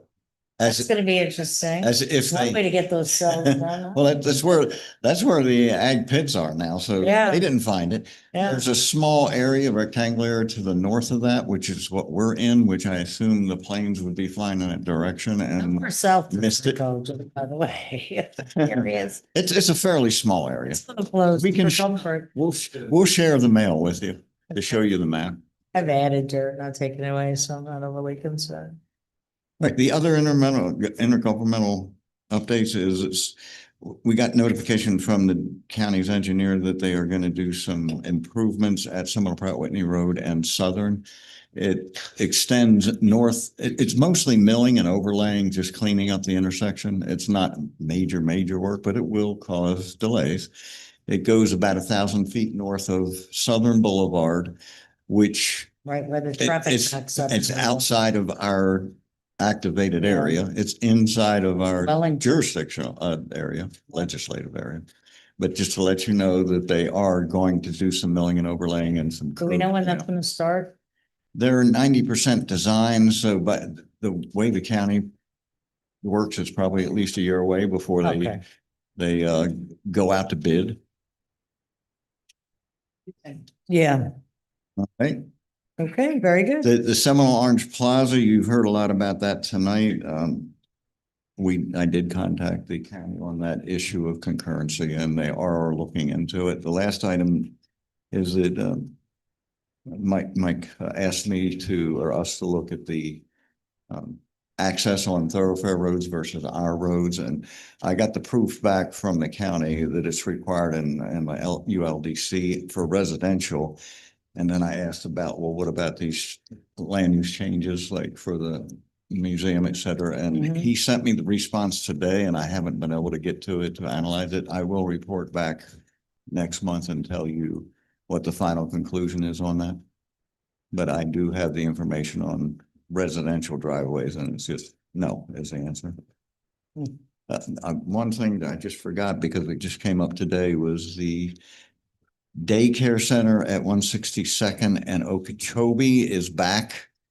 And we're still in this endless loop of the county wanting us to say they get that it's okay to give them a site plan approval when we can't say whether the board's going to approve it. We don't even have plans to review.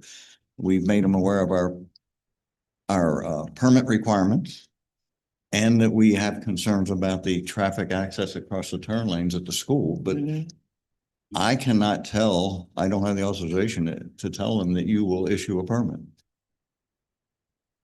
Yeah, thank you. So I think the design that we saw that they brought in was a circular driveway and another driveway. So apparently the county's changed their driveway requirements. How would that property be exempt from that? Because this would be a new construction. It would be, it's not there now. It would have to meet all county requirements and ours. But it couldn't, so a commercial property can have a circular drive and multiple driveways, but a residential property that's the same size or larger can't? There's a problem with that. I'll talk to you offline about the driveway thing, because I don't understand that whatsoever. And furthermore, it's a connection to property that we own in fee simple, so. It's more than just, it's a right of way, it's our fee simple property, so. Okay. You guys all set? All right, on to 13, facilities, parks and recreation.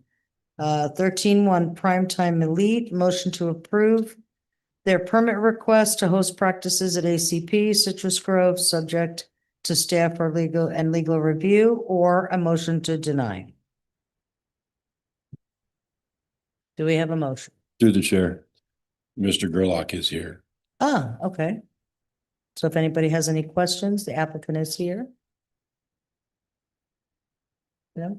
Okay. Is this related to Acreage Athletic League? So this is just the renaming. You're under the AAL? Can you come up? Yeah, because I thought that you Just- were just renaming. Do me a favor what and you were state your saying. name, for the record, please. Matthew Gerlach. Thank you. So we're not renaming the Acreage League. This is a separate organization or affiliate that we made of what happened, and we try to retain as many of the parents and kids as possible to continue to practice where we were. So I have my own incorporation. We have our own 501c3. We have all the nonprofit information. So we're moving forward as our own entity under AAL. I'm sorry, what happened? What are you referring to? Just, we just separated from Acreage League, just some of the coaches and other teams and stuff just kind of did our own thing. Yeah. So you're saying that you're not under the Acreage Athletic League anymore? No, we are. I'm really confused. Yes, please. Just state your name, please. Tim Ofer, Acreage Athletic League interim president.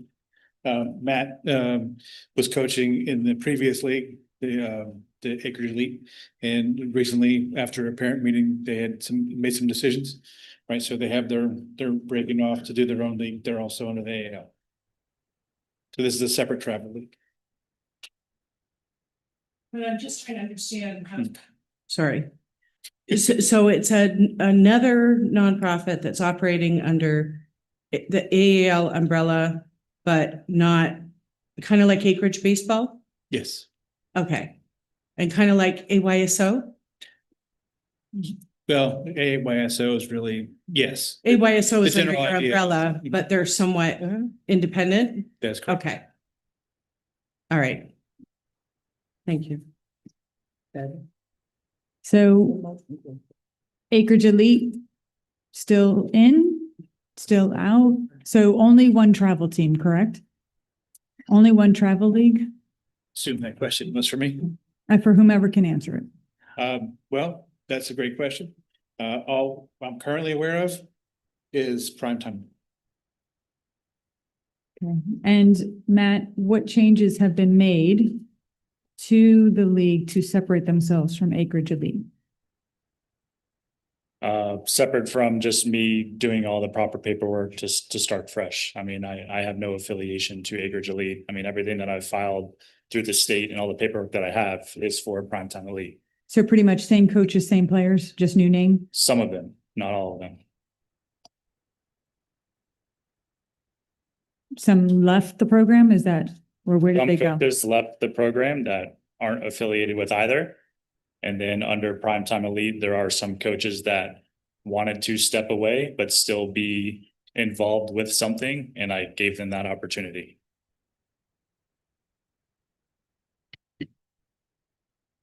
All right, so this has the blessing of the executive board? Yes. Okay.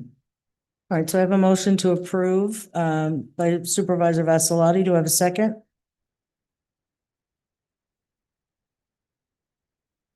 Betty, second. Oh, Second. sorry. Back to that. Okay, all in favor? Aye. Aye.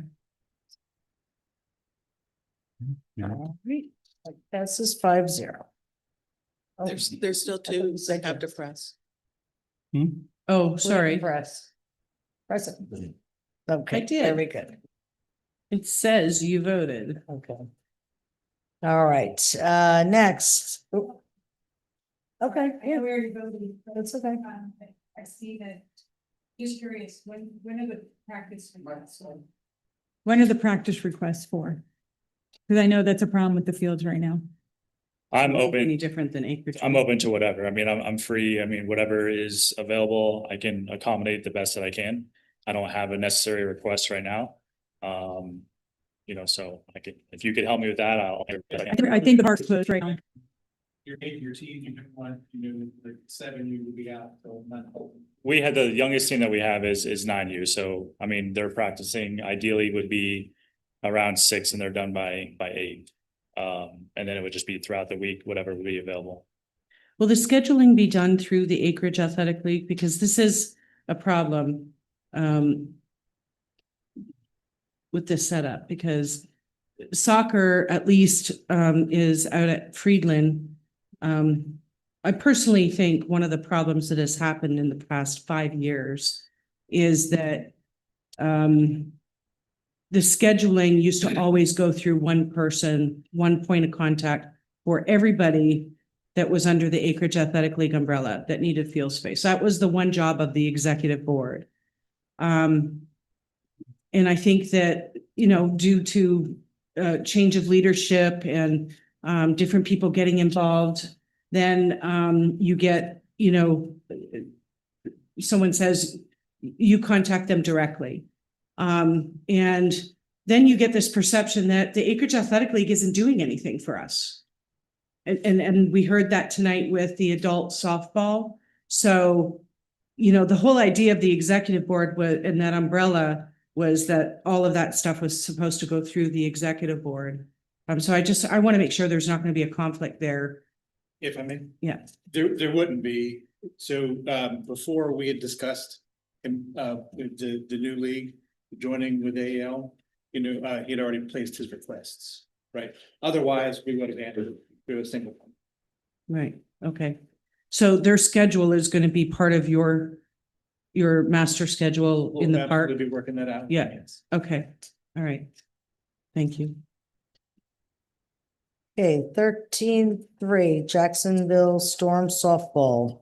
Motion to approve Jacksonville Storm Softball's permit request to host their practices at Acreage Community Park, subject to staff and legal review, or motion to deny. Do I have a motion for either? What's this? It's softball? It's a separate league altogether? Oh. It's a travel team. Because it says athletics league. Travel softballs, girls.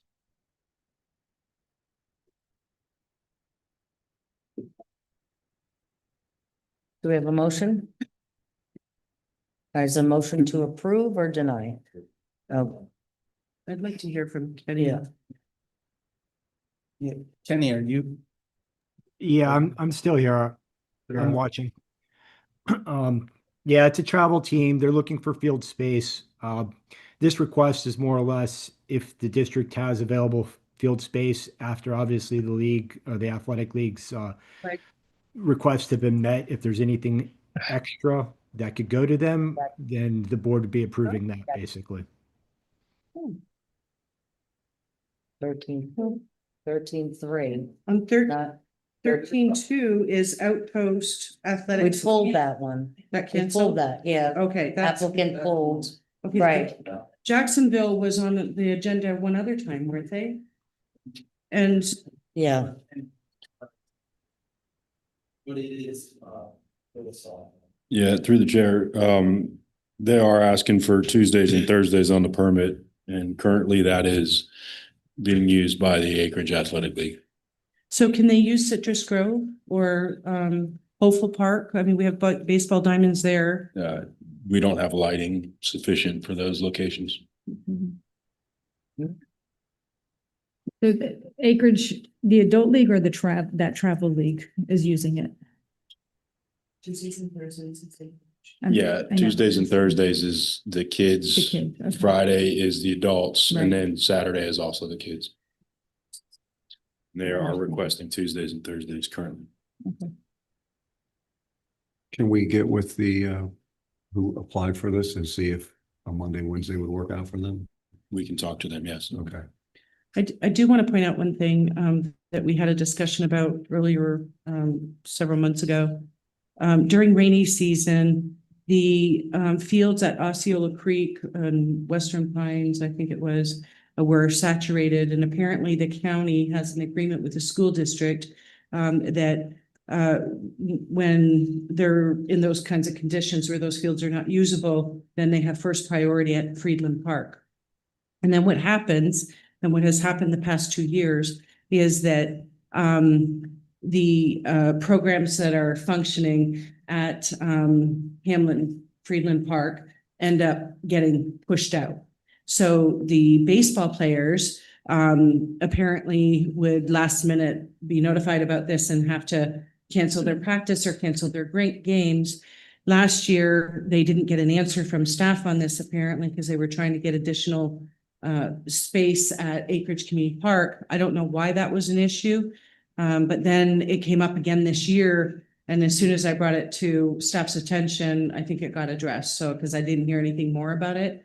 But, you know, in those situations, it's always been that the Acreage Athletic League and their programs take priority over other permits. And so even if we were to say Monday, Friday, if it were a situation where Acreage Athletic League baseball has been, you know, kicked off of the fields at Friedland, then they should have priority at Acreage Community Park. So that's what I've always, that's the way it's always been done. That's what I've always supported. And that's what I will continue to support. So anything that we approve for those baseball fields, provided that they do not, it's an understanding that it's subject to availability in those circumstances, you know. So it's, yeah, it's Monday, Wednesday, but if Acreage Athletic League needs to use it, then they have priority. So Through the chair. that's my, Sorry. Yes. So That's basically why these permits are on the agenda tonight, was basically to cover any available space. Obviously, the request may not be exactly what they want, but it would be something we could potentially offer. And just so everybody knows, if it's not affiliated with the league, they will follow the same steps. They'll still need the SAM coverage. They'll still need to get the background checks. So they're going to go through the same requirements that these other organizations will be as well. And what happened to the lights at Citrus Grove? Why are they not sufficient? So the lights at Citrus Grove, I've done some more research and I've been talking to our reps over that are going to be doing ACP potentially. And what I'm finding out, and I've actually seen other municipalities, I've gone to other cities to see what solar lights they have as well. And the solar lights, from what I'm learning, is not sufficient. Like they don't produce sufficient lighting for competitive sports. They're good for more of like a recreational use. But competitive sports, they don't meet the IES sports standard. That's the Illumination Engineer Society. And what's being recommended at this point is the poles need to be at least 50 feet with a 20-foot candle light distance when they're installed. So we're looking at other options, and what I'm trying to do, because of what we're running into at at Nicole Hornstein right now with these solar lights, they appear to only be lasting about 2 years at this point before we start to have issues with them going down and failing. So I'm trying to find a solution that is something that would be cost effective over time for staff to actually be able to change lights. After talking to the rep earlier, he told me, he's like, honestly, you're probably about 25 years out before solar is at that level. So we're probably going to have to look at some wired versions to put at these parks, especially if we're going to start doing more parks than just Citrus. Otherwise, we're going to be spending $30,000 every 2 years to try to bring these lights back up. And what we're getting just isn't going to be sufficient of what we actually really need out there at this point. I have a question on this. So if we know that the park is not available on their day request, should we then be denying this and then letting them put a new one out? Or can we say we would allow for Monday, Wednesday? How would we work that out? Anybody? You can make the motion to state that. Okay. Well, Rich, you can make it so Rich could amend his motion, or you can make a substitute motion with that in there. And then if they accept it, Yeah. then fine. And if they And then if not, Do you want to then amend yours? Do you want to amend it for the Monday, Wednesday? Or do you want to do it for field space availability and leave it more generalized? It's an acreage community, it needs to be. That's fine for subject to, so basically that's in there, subject It's to already space in. availability. Yeah. But I want to make it clear that if Monday, Wednesday is available, then we should allow them to do that. Well, is it available right now? Currently it is. Currently it is? Yes. Okay. I do know there was another baseball travel team discussion. And I don't, that's not, no, it's not, this is not it. Did they remove that from the agenda? That was the outpost. Okay, That's the one that we spoke about last evening. well, that one's where- flagged. That was flagged, right? Yeah, I believe. Was Okay. outpost flag or no, outpost was baseball. Yeah.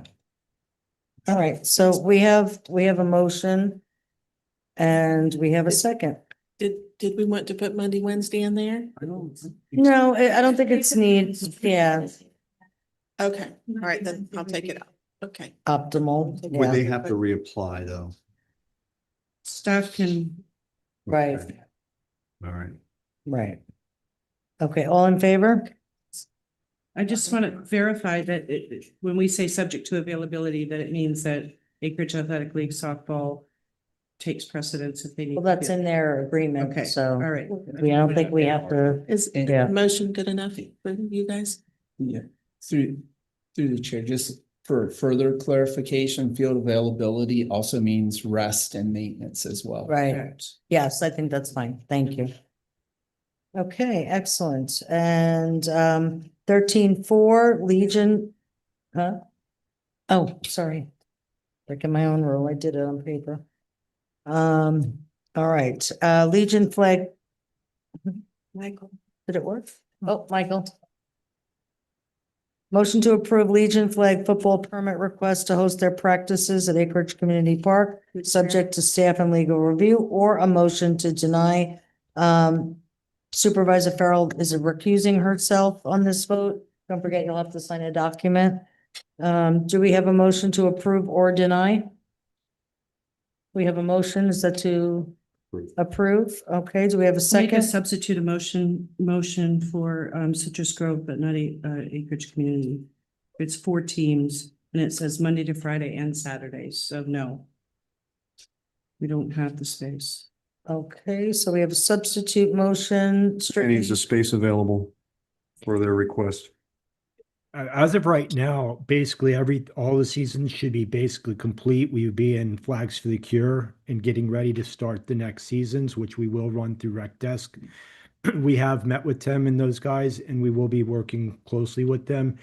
The nice thing about this particular system is it's going to keep accurate records of exactly what spaces are available, right down to how we quartered out ACP's football fields, where it's fields 1A, B, C, D. So we'll see exactly what's available constantly. It'll be a live feed, but I am going to be working with the league closely here soon to start filling that in.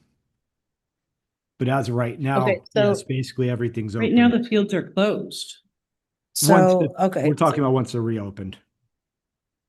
All right, so basically we could theoretically do the same that we just did for Correct. Jacksonville. Correct. It's just So- if we have one day available and that's the best we can offer, then one day it is. Right, okay. So we're gonna have another travel team at the park competing. I just, again, we have to stand for something. This is another league that is created and this is gonna keep coming at us. We're seeing it fast and furious. Everybody needs field space. We do not have enough field space as it is Well, for flag football, tackle football, when that's going on. And Then they on won't top be of that, able the to Acreage play. Athletic League gave up $10,000 of sponsorship money that was part of their agreement to put lights at Citrus Groves to make people happy so that there could be another field that could be used. And then nobody wants to use it, except for the Acreage Athletic League has to use it when the fields are closed. So why can't they use it? You could speak, you just can't vote. I can't vote. So one, we just found out, Actually, if you're recusing yourself, you should not. am I allowed to speak on this topic or? Frank, She recused herself. she recused from the vote. She should be recusing herself from. Excuse me, we're waiting for the attorney. Your microphone. Do you have a personal or family financial interest? I do not have financial interest. Then you do not have a legal conflict of interest. Family that participates in the league, That's not, but I get no. that's not a financial. That's not a benefit. Business. Okay. If this was you. Well- you would freaking- No, Benny, no, nice Absolutely. Yeah, but not. Love to hear. Frank. you're the legal. You tell me. You're such. Excuse Excuse me. Hey, He's sitting there talking at me. all right, both, please, please. Wasn't talking to you. You're not talking to anybody with your microphone. Frank, excuse me. I've understood it to mean financial interest, Okay. not that you have So I only. some kind of concern or involvement in that sense. Well, yeah, because if that was the case, then Supervisor Argy would never be able to vote in any of the league things either if her children are in it, or same thing with Supervisor Vassalotti.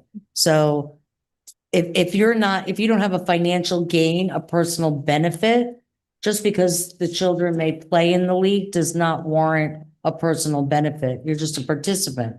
So I don't see any reason why she couldn't vote at that point if there's no financial I'm gain. fine with not voting. But I have 2 comments. on the Yeah, we- topic. That's it. So one is, it was pointed out that Citrus Grove Park, the lighting is not appropriate there for any sports. So that's number 1. So don't use Citrus Grove Park as the substitute field right now. 2, if we allow a softball league to come in and do it. There's no harm in letting a flag football do. Through the chair, just a quick update that might help with some of this.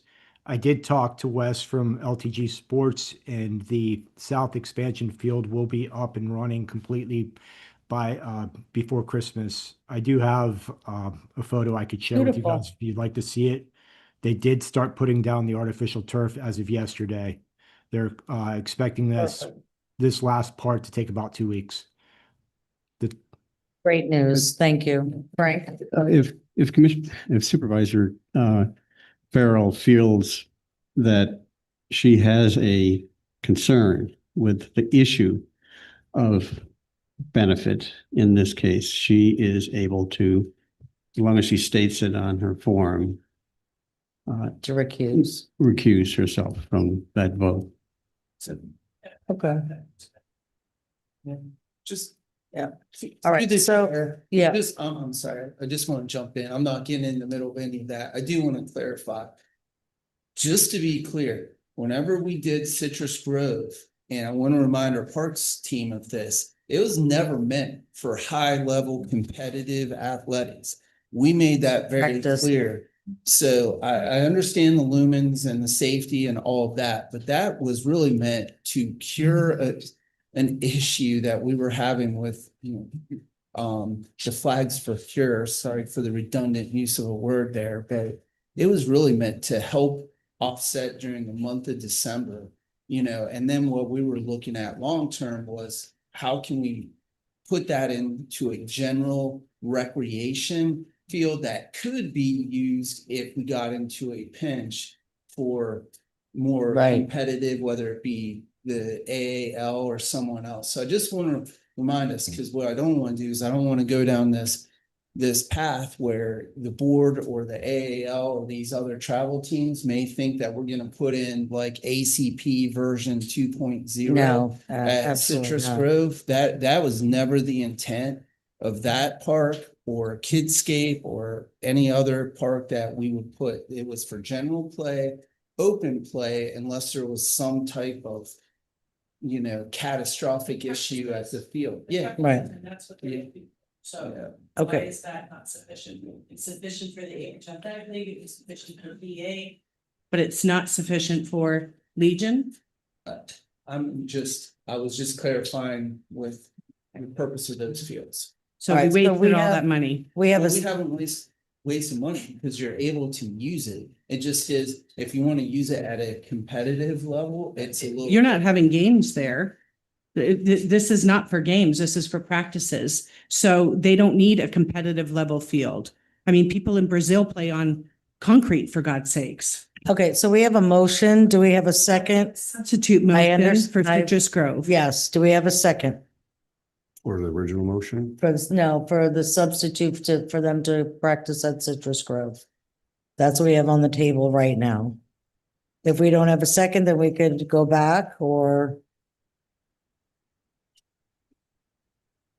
All right, we have, there's no second, so do we have, I mean, noticing why does it have to be either one? It can't be, there's no room here, then you go there. right, I mean, wouldn't that that's have- what we're doing with the others, so I don't Wouldn't see that why be- not. Yep, Right, Danny, as satisfying field space allows. If we don't have the space. So you want to make a substitute? No, I'm just, substitute this is motion? just saying, I mean. Yeah. If you take it as is, Right. right here. This Danny's not I gonna agree. say, no, Coconut's open, but you don't have the permit, so you can't practice. Right. It says Acreage Community Park, period. That's what it says. But so did the others. And that'd then- be obviously right. first choice. Right. And he's like, nope, it doesn't. Right, so we can amend this one to be the same thing. So We amended the park. No. Oh, and the last one. Just one additional thing through the chair. Yeah, I'm sorry to jump in here, but I want to make sure when we say field availability, it's important that board understands when staff, especially any of the applicants, that are outside of that AAL nonprofit user agreement, we have to also, it's just not a matter of maintenance and rest for a month. It's resting these fields that can't have constant play throughout the day. So I just want to make sure that's clear, because if we start seeing issues there, field availability is also very much about the level, the condition of that field.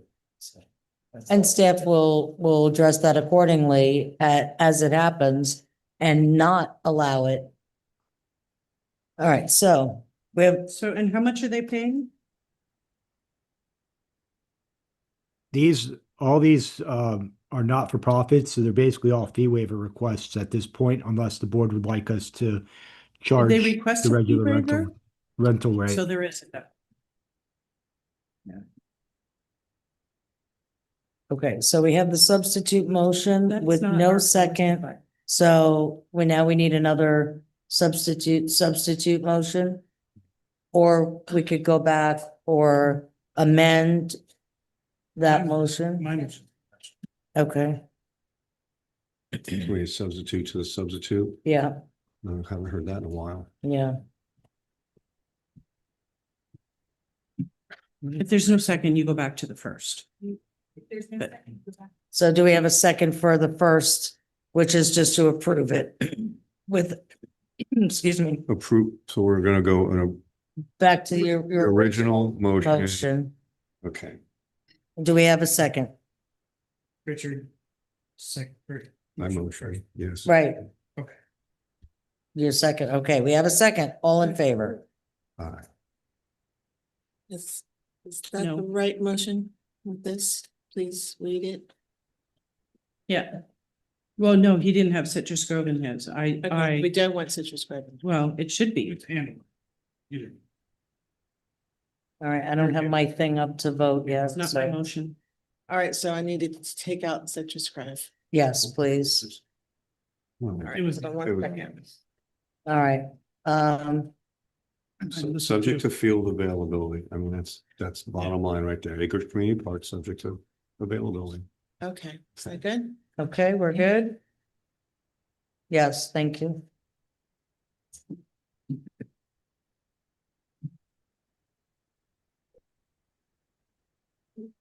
Yes. Okay, this should be 3-1. Yes, okay. Can we move back now to PBSO? Did everybody have a chance to look at this?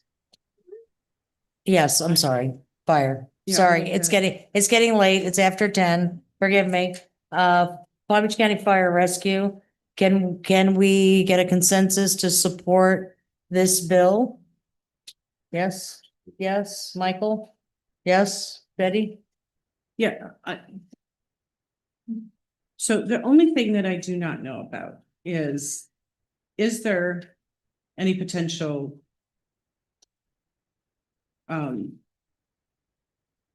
legislative backlash or political backlash for us supporting this? Because I don't know, I haven't been part of this discussion, so I don't know what, I support this. I actually asked whether or not this was already in statute, because we have in statute for special districts, there is provisions relating to when property is annexed from our boundaries and how that's supposed to be dealt with.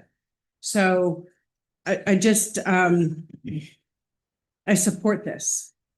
I don't know what the political stuff is going on out there about this. And there, to me, this is pretty straightforward and makes sense. It's common sense. Well, the cities don't like it because then they wouldn't get it, but think about the investment, right? Think about the investment And I that think that fire rescue is making, either way, Yeah. right? So, okay, so it looks like we have a consensus that we But can support. the one thing, so let's just play this through for a minute. If we were to incorporate our community, how would that play out? Right? So essentially, We're not gonna get our own fire department if we. We would contract, if this was our own city, we would be contracting with Palm Beach County Fire Rescue. hold on, please. Answer your question. If our community was to incorporate, it is not a foregone conclusion. They are authorized by statute to lay out how it is that they want to do that. Now, if they put in their incorporation plan that they're going to contract with PBSO or they're going to contract with Palm Beach Gardens or they're going to contract with somebody else, they have the ability to do that.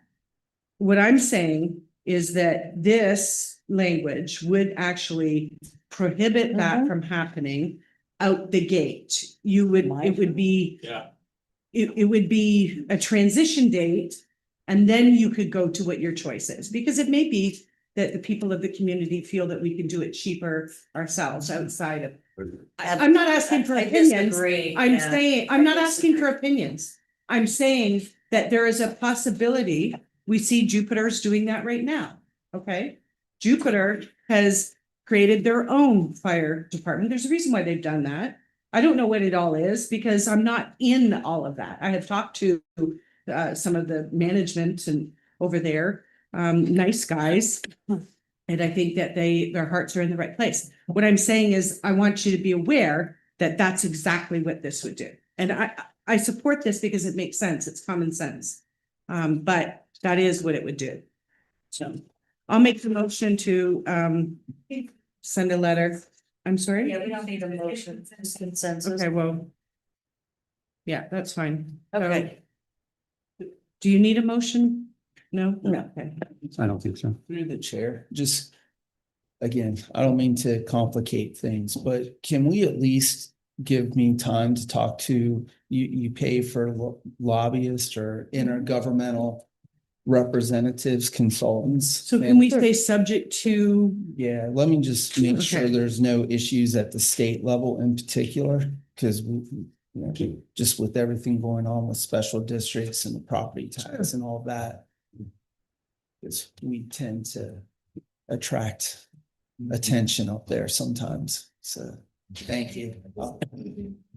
Yeah. Yeah, but we're not. So I support that, subject to staff. And then I guess, how is that gonna work? Because you can't build consensus with the board outside of a meeting, so. I mean, So issue, like, then you'll bring it to the next meeting. Okay, not some, like, all each, individuals build consensus, that's Yeah. correct. So I cannot build consensus, but, I you think can that- report it to us. Yeah. Okay. So if your sense is that we shouldn't, then you're gonna bring it back to the next meeting or whatever. Yeah. And we'll have to discuss Ask it as the a board board. president to put it on the agenda, but there may not be any issues. I'm not Right. saying, I just, Yeah, I we just- have not really discussed this. at We're this giving stage. that opportunity. Okay. All right, thank you, Chief. Did they say they needed to know before the next meeting? The legislator? Well, session is starting, but they don't know where in session they're gonna be. That's why I wanted to get this done prior, but Forget that. yeah, no, we know, but better to. Yeah, as long as everything is good, then we'll be good to go for the 14th, that when session starts. So, all right, next, staff presentations. Thanks, Chief. I